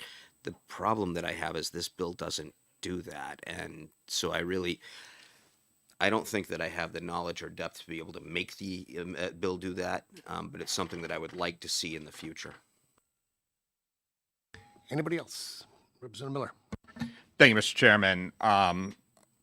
I also am going to oppose the ITL. This is an important consumer protection step, and while I agree with my colleague that it doesn't go far enough, I think that we can and should take this first step down that path to protect consumers. I also would call my colleagues' attention to RSA 357-D:3, which is the paragraph 3 in the chapter that this would impact, which is titled Enforcement of Warranties. And we heard a decent amount of testimony about, if the microwave breaks, you can't hold the manufacturer responsible, or the washer, or things like that. And I think, as written, the Lemon Law bill impacts the vehicle, not the components like that of it. You wouldn't be able to try to return your vehicle because the microwave didn't break. That's not a sufficiently substantial degradation of its efficacy or safety or anything like that to trigger the Lemon Law. So I do believe that was a bit of a red herring during the testimony that led us down an interesting path. But 357-D:3, paragraph 2, it shall be the manufacturer's obligation under this chapter to ensure that all new motor vehicles sold or leased in the state conform with the manufacturer's express warranties. The manufacturer is responsible for enforcing the warranty that they issue. And so the manufacturer would not be responsible for all the subcomponent warranties in that sense unless it chooses to warranty those components. So this doesn't create that challenge that was presented to us during the testimony, in my opinion. This creates a strong consumer protection situation. I would like to see Representative Ayu's amendment included, if for no other reason, to provide the specific details of what is covered in terms of types of vehicles. But I actually strongly support the bill and hope that we can actually protect our consumers that way. Thank you. Anybody else? I'll chime in on this. I don't think there's anybody on the committee that disagrees that the consumer protection aspect of this is huge and hugely important. But I can't in good faith ignore the chairman of the hearings or arbitration hearings saying that there are issues with this. There may not be. We can look at the statute and find out that we don't believe it. But I don't think we have the time to do the dive deep enough before we start adopting a policy. That's my only point. If we didn't have deadlines, I'd say, okay, let's put this aside and let's work on it for a couple of weeks. But we don't have a couple of weeks. Now, we also could have looked at interim study because I believe everybody's in favor of the policy change. I'm just afraid of doing it without knowing all the components. But an interim study doesn't do us any good either, because then we'll be back here in November. We'll say, yes, we recommends future legislation. And then none of us are reps in about a week and a half after that. And then filing period begins.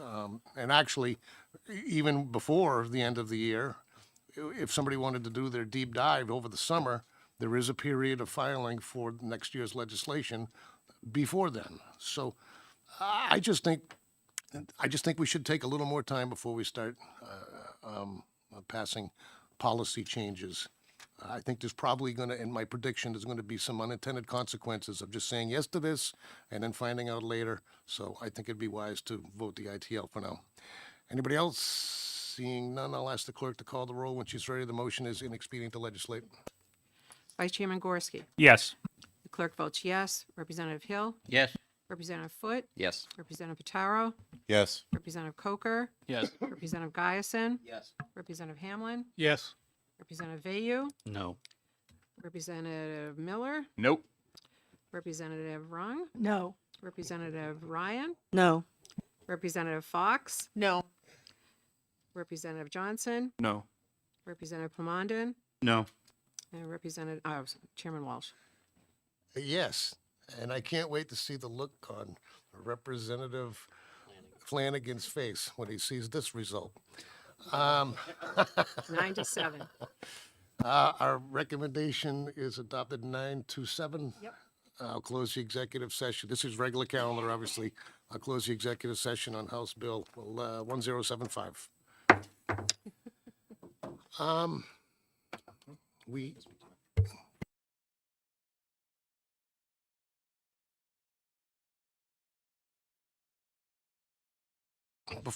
Let me decide what to do here. I want to make sure everybody's got the amendments. We may very well have them all. So give me just a couple of minutes.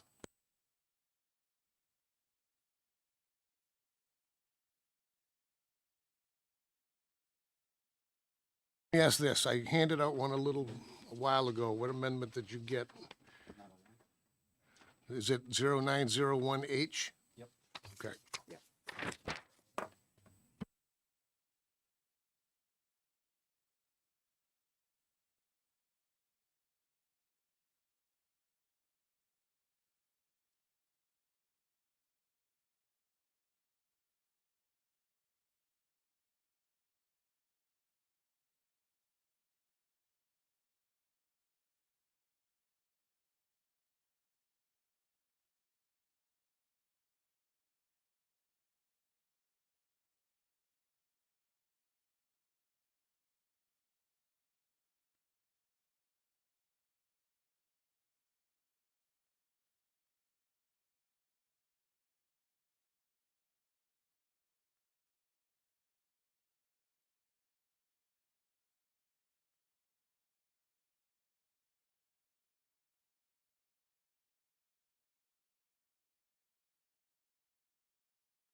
Okay, I'm just looking at the amendments on 1362, and I've got to get this clarified.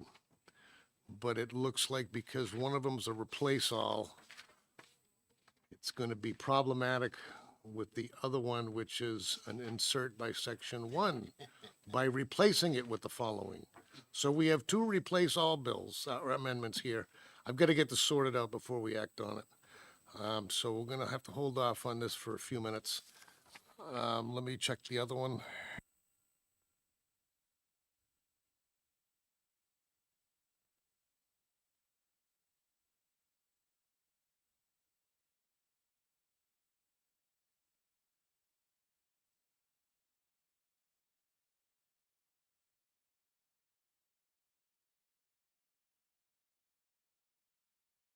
Yeah, Mr. O'Leary, if you want to take a look at that, I know you're getting pretty versed at this, but I think, I'll take your opinion on it too, on what do you, I think we have two replace alls, it's not gonna work. On the other one though, the 21252, are we good to go on that? Has everybody gone over the amendment? I don't see anybody opposed. Okay, hold on one second.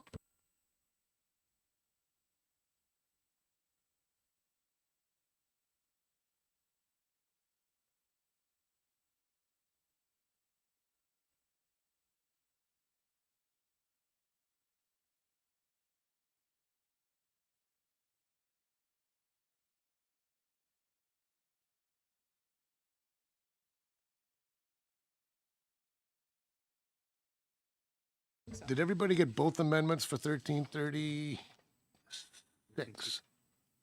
1362 rather. There's two amendments. Two amendments. 901 and You should have two. That Do didn't you go have that way. 1018, 1014H? You didn't, I don't think you pushed it that way. You pushed it this way.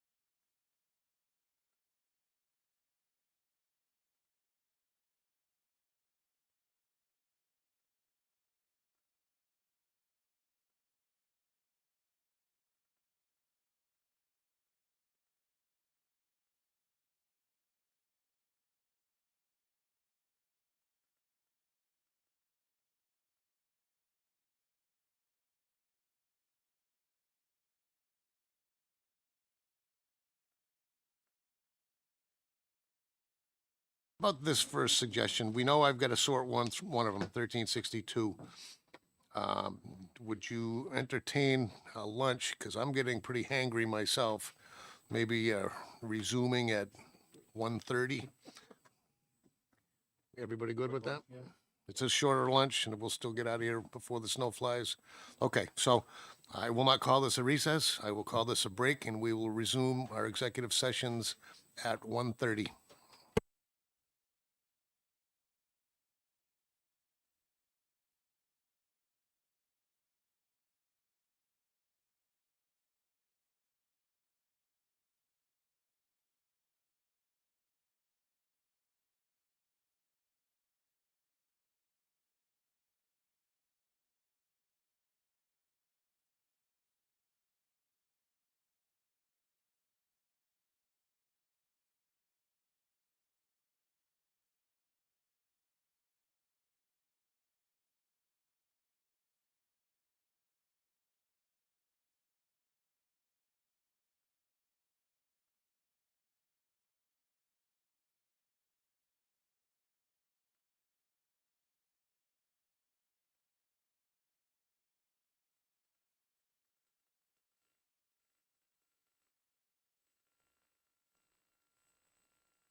Okay, everybody.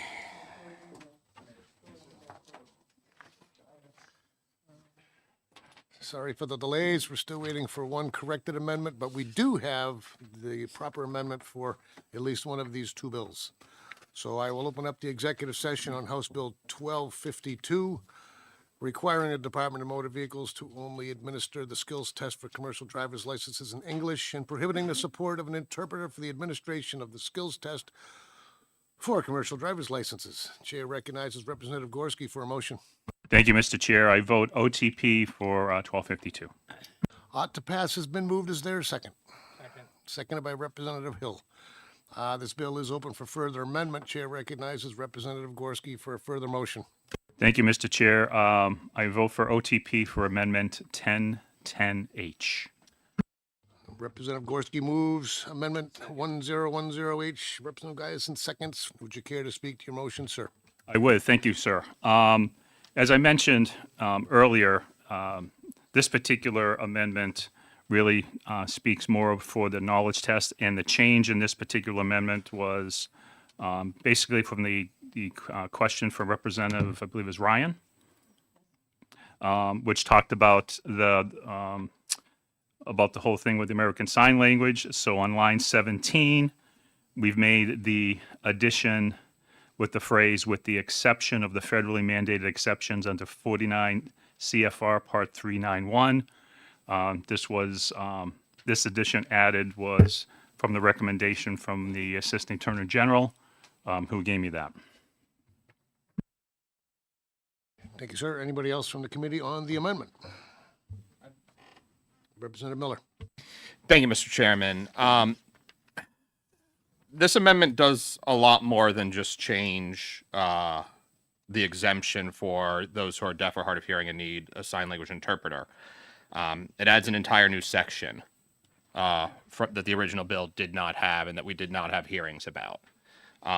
It starts on line 26 of page 1, new paragraph, commercial licensing, rulemaking authority, etc. And it requires that the written test be performed in English as well, if I understand this correctly. Specifically, page 2, line 7, the double I, the Division of Motor Vehicles will identify individuals who have taken the knowledge test in non-English and mail them a letter of written notice to notify them that they have 90 days from the postmark date to retake the knowledge test in English. We are talking about invalidating the licenses of people who have passed the test under the current law. We are retroactively taking away their livelihood, assuming they can't pass this test in a very short period of time. And I think that that is a terrible, terrible thing for us to do. I probably have stronger language, but we're on camera. So I don't like the underlying bill. I don't think that'll come as much of a surprise to anyone on the committee. But given that it was more or less codifying status quo, I was going to sort of lick my wounds and be quiet and let it go. With this amendment, this becomes a really terrible piece of legislation. And I encourage my colleagues to at least reject this amendment, if not the entire bill when the amendment passes, because we're taking away people's livelihood, and it's not something we should be doing. Thank you. Anybody else from the committee? Representative Bayou. Thank you, Mr. Chairman. I oppose this bill on a couple different levels. I mean, I appreciate the intent. On the amendment. The amendment. And the amendment makes the bill worse as far as I'm concerned. I don't think this is a New Hampshire problem. I think we tested 32 people in the last year, passed 11, and they're all in good standing. To go back and take away their licenses retroactively for no other reason than they took it in a different language, and they're in good standing. They're doing their jobs. They're following the law. And on top of that, taking away the licenses of everybody who's ever taken the test in another language, that is unconscionable to me. I don't know how the DMV would even administrate that. It would probably be fairly overwhelming to have to retest all these people. They mentioned that they test thousands of people a year. I can't imagine how many how far back they would have to go, how they would find these people, how they would set up the testing, all within 90 days. So to me, this is a very, very bad bill on many levels, very bad amendment on many levels. Anybody else from the committee? Representative Guyson. Thank you, Mr. Chair. The 90-day portion does concern me a little bit, but I really am more concerned with that people that can drive can read and write in English.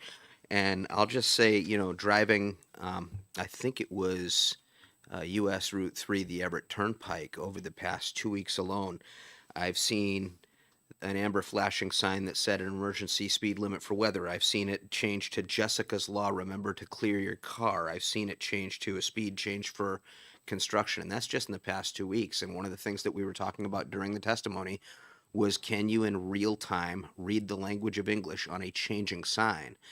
And if the government thinks that something is important enough to put it on a changing sign, then our professional drivers should really know what it's saying, especially for things like, you know, construction emergency changes or route changes due to an accident. So that part is really important to me. Anybody else from the committee? Representative Gorski. Thank you, Mr. Chair. You know, this bill is all about safety, and we need to ensure that for New Hampshire citizens, that we are telling them that our roads are safe with any CDL licenses that we provide. Based on testimony, if the people who have CDL licenses who don't speak English can get through that, through the various testing that they said, then this 90-day thing shouldn't be an issue. They should be able to take the exam and pass it. So to me, this is all about safety, and I don't think the issue is really, do we have these particular accidents here in New Hampshire?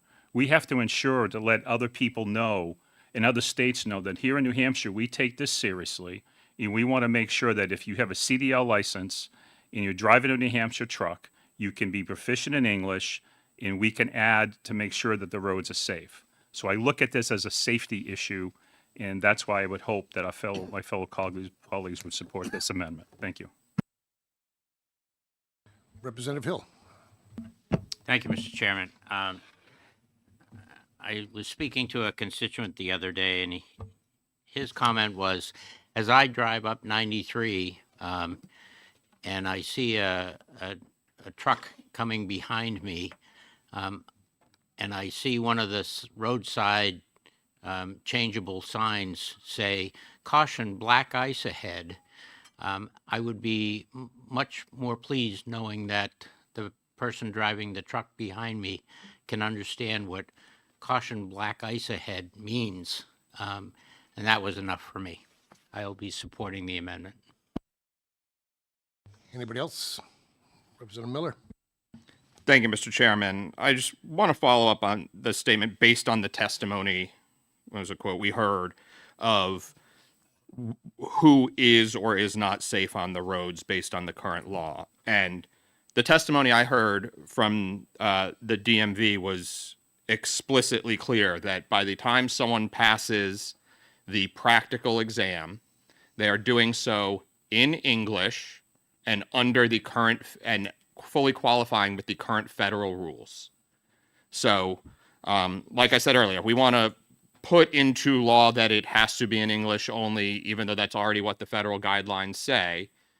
I think it's belt and suspenders or it's silly. We can debate that one way or the other, but that's one thing. Going back and saying someone who maybe has English as their second language or third or fourth in some cases, and chose to take the written exam in their first language because it is a complicated test.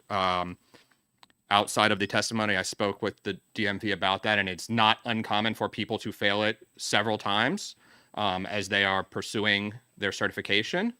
And that level, the level of nuance and comprehension that's required for details about stopping distances or how to maneuver in some of those things versus caution black ice.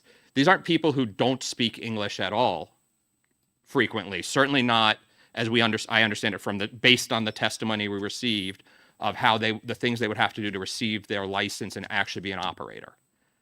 And so allowing them the benefit of passing that first test, the written test, and the nuance and the detail and the language that they are most comfortable before transitioning to the practical test in English is, quite frankly, the bare minimum we should be considering doing. And for that reason, I will continue to oppose this amendment. Thank you. Representative Bayou. Thank you, once again. We're talking like passing this amendment would suddenly solve all the problems, but we're talking New Hampshire and we only test 32 people. The problem is much bigger than that. And I think the better approach than trying to revoke licenses from people who have been driving perhaps for years would be to encourage the DMV director to work with his peers around the country to address the problem in their states where these drivers are probably originating from. I can't imagine that I'm comfortable that our DMV is doing the best that they can to vet the language skills of these drivers. And I don't think this is a New Hampshire problem. I think this is more of a national problem. And, you know, I don't know how this bill solves that. Anybody else? I'll just add this. I've been on this committee for 14 years. And the one thing I've heard over and over and over, even sometimes being lectured by the previous ranking member in this room, that all we are here to do is ensure public safety the best we can. Fair enough. If we decide as a policy that something is in the best interest in terms of public safety, then somebody that just got one a few months ago, in spite of that, shouldn't be allowed to continue. If we decide as a policy this is what's best in the best interest for the state, then anybody that falls into that category should be required. I'll leave it at that. This is a good amendment, and I'll be supporting it. I hope everybody else does too. Anybody else? Seeing none. I'll ask the clerk to call the roll on the amendment. 1010H. Vice Chairman Gorski. Yes. Clerk votes yes. Representative Hill. Yes. Representative Foote. Yes. Representative Pataro. Yes. Representative Coker. Yes. Representative Giason. Yes. Representative Hamlin. Yes. Representative Vayu. No. Representative Miller. No. Representative Rung. No. Representative Ryan. No. Representative Fox. No. Representative Johnson. No. Representative Plamondon. No. And Chairman Walsh. Yes. 9-7. Okay, Amendment 1010H is adopted. The motion on the floor now is ought to pass as amended. Any further discussion on the bill as amended? Representative Pataro. Thank you, Mr. Chair. My comments on this is that I will be voting for the bill as amended. My weekend gig work forces me to drive huge swaths of the nation, and I can tell you that there is an overall issue with the quality, safety, performance of commercial drivers, and I believe this is what's happened, and what has been allowed to happen is one of the biggest contributing factors to the issues that I see driving regularly on our nation's interstates. So I will be supporting this wholeheartedly. Anybody else from the committee? And fair enough to that. We can only fix one problem at a time. We can't fix problems in other states, but we certainly can address ours. With nothing else from... Representative Vayu. How can I get the last word in if you don't put your hand down? You're going to make me talk again. Go ahead, Representative Vayu. Thank you, Mr. Chairman. Sorry to make you talk. I agree that language skills are important. I've driven around Europe and been driven around Europe in Ubers, and I can't imagine driving a commercial vehicle and understanding everything that's going on. As I can't understand everything that's going on as a just normal person who doesn't speak the language. But you know, we have to look at whether we're solving any problem here. Speaking with our DMV, they're very confident that the 11 people that they licensed have adequate language skills. And I don't know what problem we're trying to solve with this if they're already doing their job. you know, are we sending a message to other states? Is it better to work with them indirectly? I can't support this bill as it is, amended or not amended. I'll let you have the last word, Mr. Chairman. No, none needed. I'll ask the clerk to call the roll when she's ready. The motion is ought to pass as amended on House Bill 1252. Vice Chairman Gorski. Yes. Clerk votes yes. Representative Hill. Yes. Representative Foot. Yes. Representative Patero. Yes. Representative Coker. Yes. Representative Giason. Yes. Representative Hamlin. Yes. Representative Vayu. No. Representative Miller. Nope. Representative Young. No. Representative Ryan. No. Representative Fox. No. Representative Johnson. No. Representative Plamondon. No. Chairman Walsh. Yes. 9-7. The committee recommendation of ought to pass as amended is adopted 9-7. Regular calendar, obviously, this will be, I'll close the executive session on House Bill 1252. Again, we're waiting for a corrected amendment on 1362, I believe it is, our last bill. I'll go check on that and be back in a moment.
We'll get the amendment in 15 minutes, so we have a 15-minute break.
Okay, welcome back, everybody. Sorry for the delay.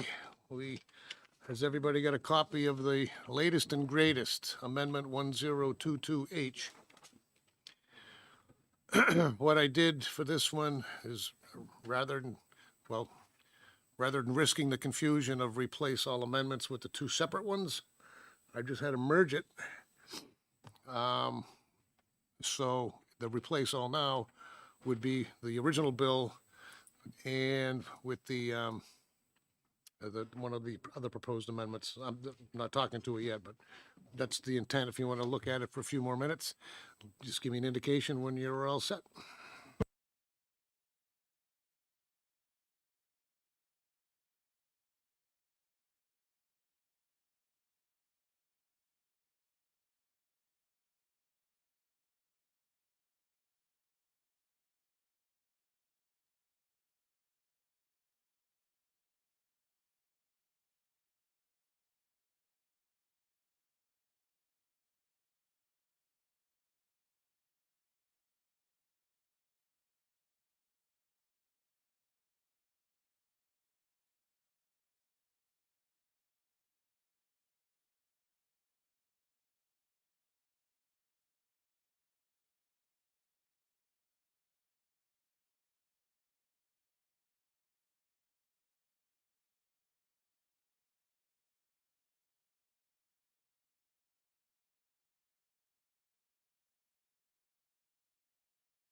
Okay, I'll open up the executive session on our last House bill of the biennium. On House Bill 1362, adding steering and suspension specifications relative to requirements for the equipment of motor vehicles. Chair recognizes Representative Gorski for a motion. Thank you, Mr. Chair. My motion is OTP for 1362. To pass has been moved. Representative Gaius in seconds. This bill is open for further amendment. Chair recognizes Representative Gorski once again. Thank you, Mr. Chair. My motion is to OTP for 1022. Representative Gorski moves Amendment 1022H. Is there a second? Representative Hamblin. I'll speak to it. Bear with me. I think we're all getting a little tired here. So I had two amendments prior. The first amendment was the original bill, just putting in some motorcycle exemptions. And then the second one, which not a secret, was an amendment suggested that dealt with the brake linings and putting some of these things into RSA 266. So what I did, because of the confusion, is I just had to merge the two of those amendments. And this is a replace all, that'll replace the bill too, but it encompasses the changes we were looking at for the tread depth and tire requirements and steering and suspension requirements, all in one amendment. And it does remove the motorcycle exemption as well, because it was brought to my attention, and it's a good point. I don't think it's needed, because when you're dealing with ball joints in particular, they don't have one. However, some of our motorcycles, like a Spider, could be considered a motorcycle because you sit on it. Those do have ball joints. So for now, I removed the motorcycle topic of it. I think we're good to go. If for whatever reason I'm mistaken, I'll bring it up with the Senate if it gets that far. But that's what the amendment does. Anybody else from the committee on the amendment? Representative Miller. Thank you, Mr. Chairman. And more of a question than a statement, which I know is weird for me. But I think one of the concerns I have, either with the amendment or as originally the bill was written, is still about when does this get enforced and how does it happen and what is the mechanism for that? And I think we heard in the original testimony that it would be at a used car transaction would be when these inspections would happen, not at any point during the life cycle of the vehicle otherwise, because there's no inspection program anymore. And so I have some concerns about that. And then the other part of it that gives me pause as we start putting all these things into RSA is, will these requirements be used because they are in law at some point down the line for an insurance company to deny a claim because after the fact they will say your brake lining was wrong or your tire treads were wrong and therefore we're not going to pay out because you were driving an unsafe car? And again, especially without inspections, it is much harder for a consumer to know that they're putting themselves at risk like that. And so, sort of a question, sort of a statement, I guess, but am I correct in understanding that that's where this would apply, is only on a used car transaction? I mean, how are we going to actually make this work? Well, let me back up. And I guess it's appropriate, I can speak a little bit to the original bill, seeing as how the original bill is actually contained in the amendment. The reason I put that in there is after the repeal of the inspection, even with the inspection program that we had, we still had RSA 266 that had a whole list of things that dealt with motor vehicle safety and what is a safe vehicle. I noticed at the time there was nothing at all on steering and suspension, so that's how this bill started, was to at least get manufacturers' minimum recommendations in statute. The tires was brought to my attention later, also a good idea to have in statute. So the whole point of this going into statute is just to complete just about all the issues that we do have in RSA 266, regardless of the inspection program or not. In terms of insurance, I have never heard of anybody not been paid off on their insurance for anything that does not, or anything proven to fail RSA 266 or meet the requirements of 266. I can't speak to it, but I've never heard that as a scenario. Having these things in RSA 266 would indeed be helpful for hopefully what we see as a future amendment on the sale of used vehicles in particular. There was another part of your question and I'm forgetting. Well, I guess, In other words, does this ever get enforced? and it also can get enforced in the cases of an accident to prove if you were negligent, for example, if your car was actually out of compliance with RSA 266. So again, this is, I would have put something like this in once I realized that nothing was in there with steering and suspension, regardless of what happened with the inspection program, only because I think it shores up and it just makes more complete the equipment of vehicles that we're looking to have within the statutes, which have always been there and are still there. So I hope that helps. Representative Geisen. Thank you, Mr. Chair. I want to touch on something that you were talking about. So putting this back into law allows for the police to take action when they see something that's unsafe. This just happened to be in the inspection code of law at the time, but the police were always able to pull somebody over if they could see something visibly unsafe. If they saw a car that was wobbling unreasonably, whether it's suspension failure or something else, they could pull that vehicle over. I know my department locally has tread depth gauges, and if they walk by your car and they see a steel band or something like that, they don't have to release you from the site of a pullover if they can reasonably articulate that your vehicle is unsafe to operate on public roadways. In fact, I would submit to you that I've talked to a law enforcement officer who won't release somebody on the side of the road if they believe that vehicle is so unsafe because they don't want to take on the liability. Putting this back into the law to say this is definitively unsafe to operate gives the police the ability to enforce that, whether it's as a passive enforcement or whether it's a reason for an initial pullover. Anybody else? Representative Vayu. Thank you. I'm equivocating on this. I originally thought I was going to oppose it for a lot of reasons. Feel like this is kind of damage control to fix something that probably shouldn't have been broken the way it was. I definitely supported pulling back the regulations on vehicle inspections, but I never would have supported full repeal.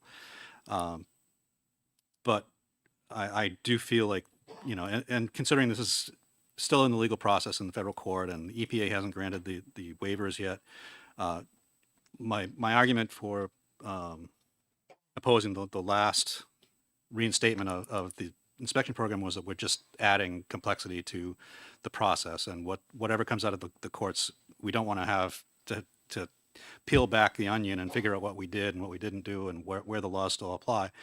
But the chairman said something to me that really made sense is that this is all stuff that exists in the rules now, and we're just putting it in 266 where it doesn't exist yet.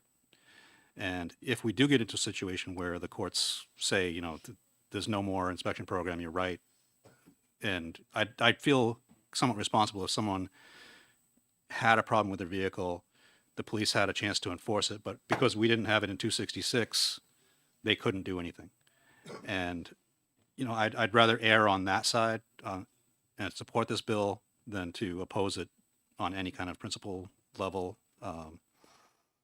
So I think I've changed my opinion about the bill based on the amendment. The tire tread depth is important, and it's something that is observable on the roadside.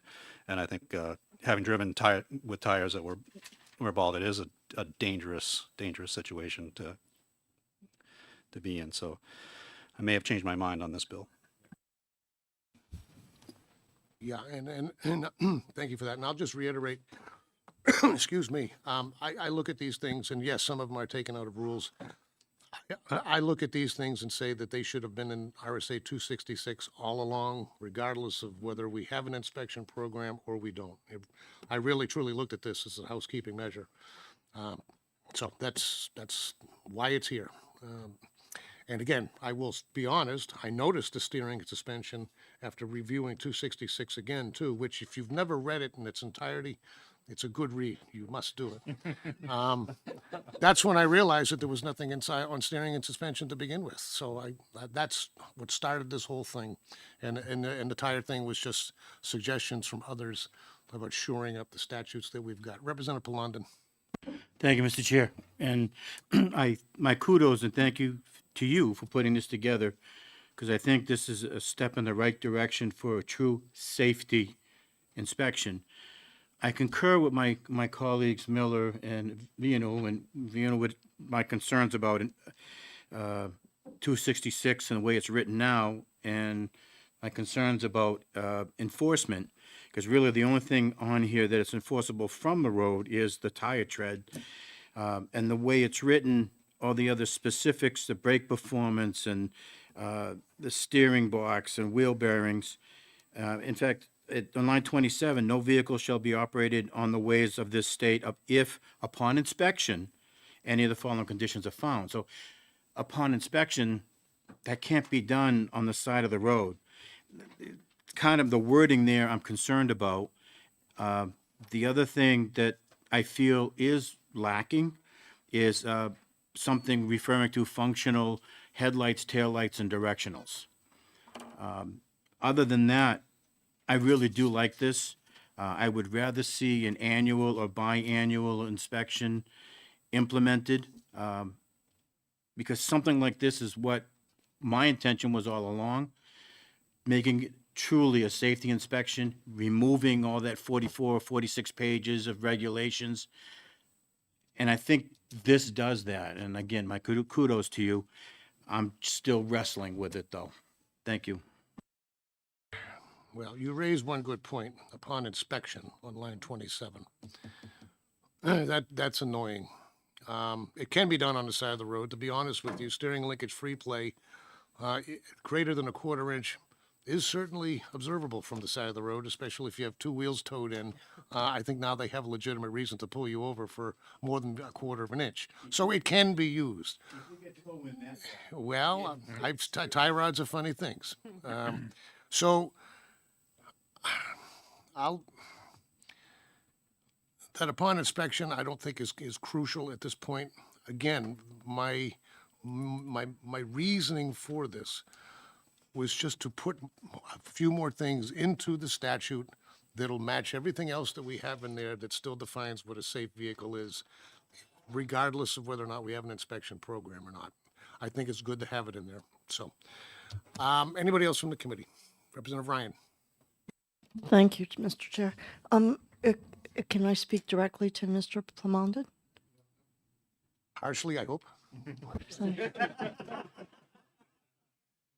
All the committees have different rules. I'm sorry. Okay. So, yes, my friend, inspection doesn't mean safety inspection as we understand it with capital letters. Inspection can be head to toe if I'm going to inspect your clothing or your uniform. It wouldn't. So I think inspection is an appropriate word at that point because an officer can inspect a vehicle visually. I agree. Anybody else? Representative Guyson? Thank you, and thank you, Representative Ryan, for stealing half of my thunder. But the other, yes, ma'am. I can't. The other thing, though, is with the business licenses of the shops, there's a visual courtesy inspection that's expected when you have a shop. So inspection, as Rep. Ryan just said, doesn't mean the capital I state inspection. It can be a motor vehicle, a motor officer walk around. It can be the courtesy inspection at a shop where they tell you on your invoice, this needs this to be safe.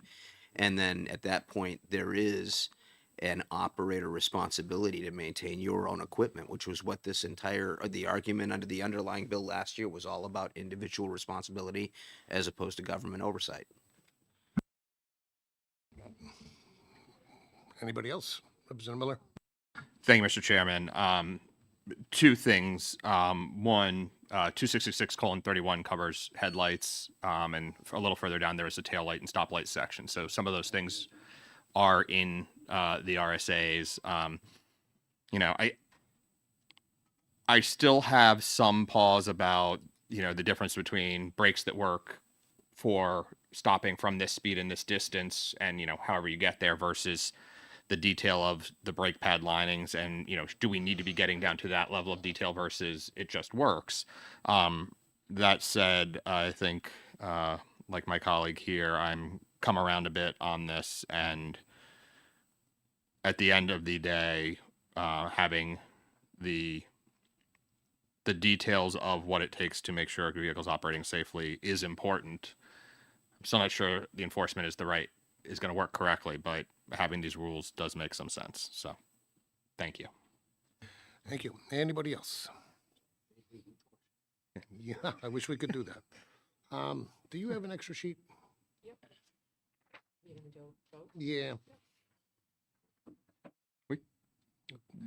So the motion on the floor is the adoption of amendment We're gonna flip. 1022H. And I'll ask the clerk to call the roll when she's ready.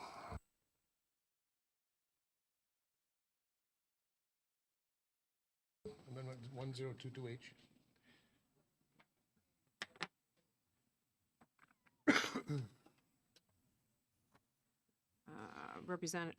Vice Chairman Gorski. Yes. Clerk votes yes. Representative Hill. Yes. Representative Foote. Yes. Representative Pataro. Yes. Representative Coker. Yes. Representative Guyson. Yes. Representative Hamlin. Yes. Representative Vayu. Yes. Representative Miller. Yes. Representative Rung. Yes. Representative Ryan. Yes. Representative Fox. Yes. Representative Johnson. Yes. Representative Plamondon. Yes. Chairman Walsh. Yes. 19-0. 16. Our recommendation is adopted 16-0. Do I have a motion for consent? That's the Oh, amendment. that's right, that's the amendment. Sorry, I'm trying to get ahead of myself. What's 10 past 3 now, 5 past 3. Okay, while the amendment number 1022H has been adopted, the motion on the floor is ought to pass as amended. Any further discussion on the bill as amended? Seeing none, we have to do it one more time. I'll ask the clerk to call the roll when she's ready. Motion's ought to pass as amended.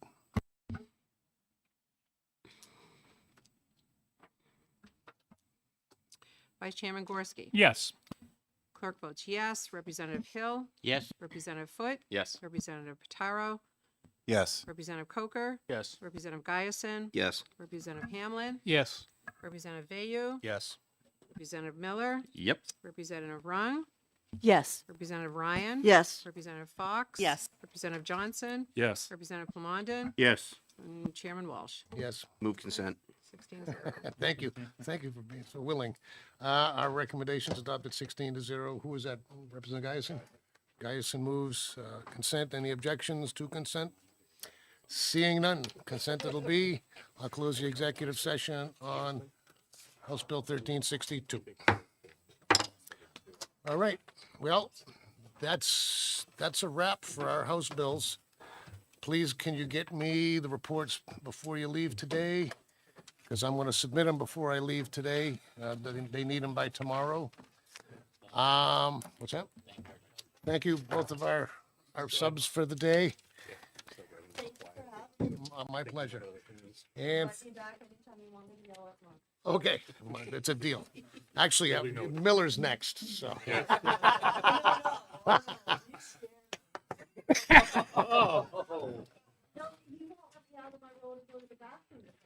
All right, there's always. Listen, power flex any way you can get it. Yeah. So, just so everybody knows, for our future planning purposes, I've received 3 Senate bills so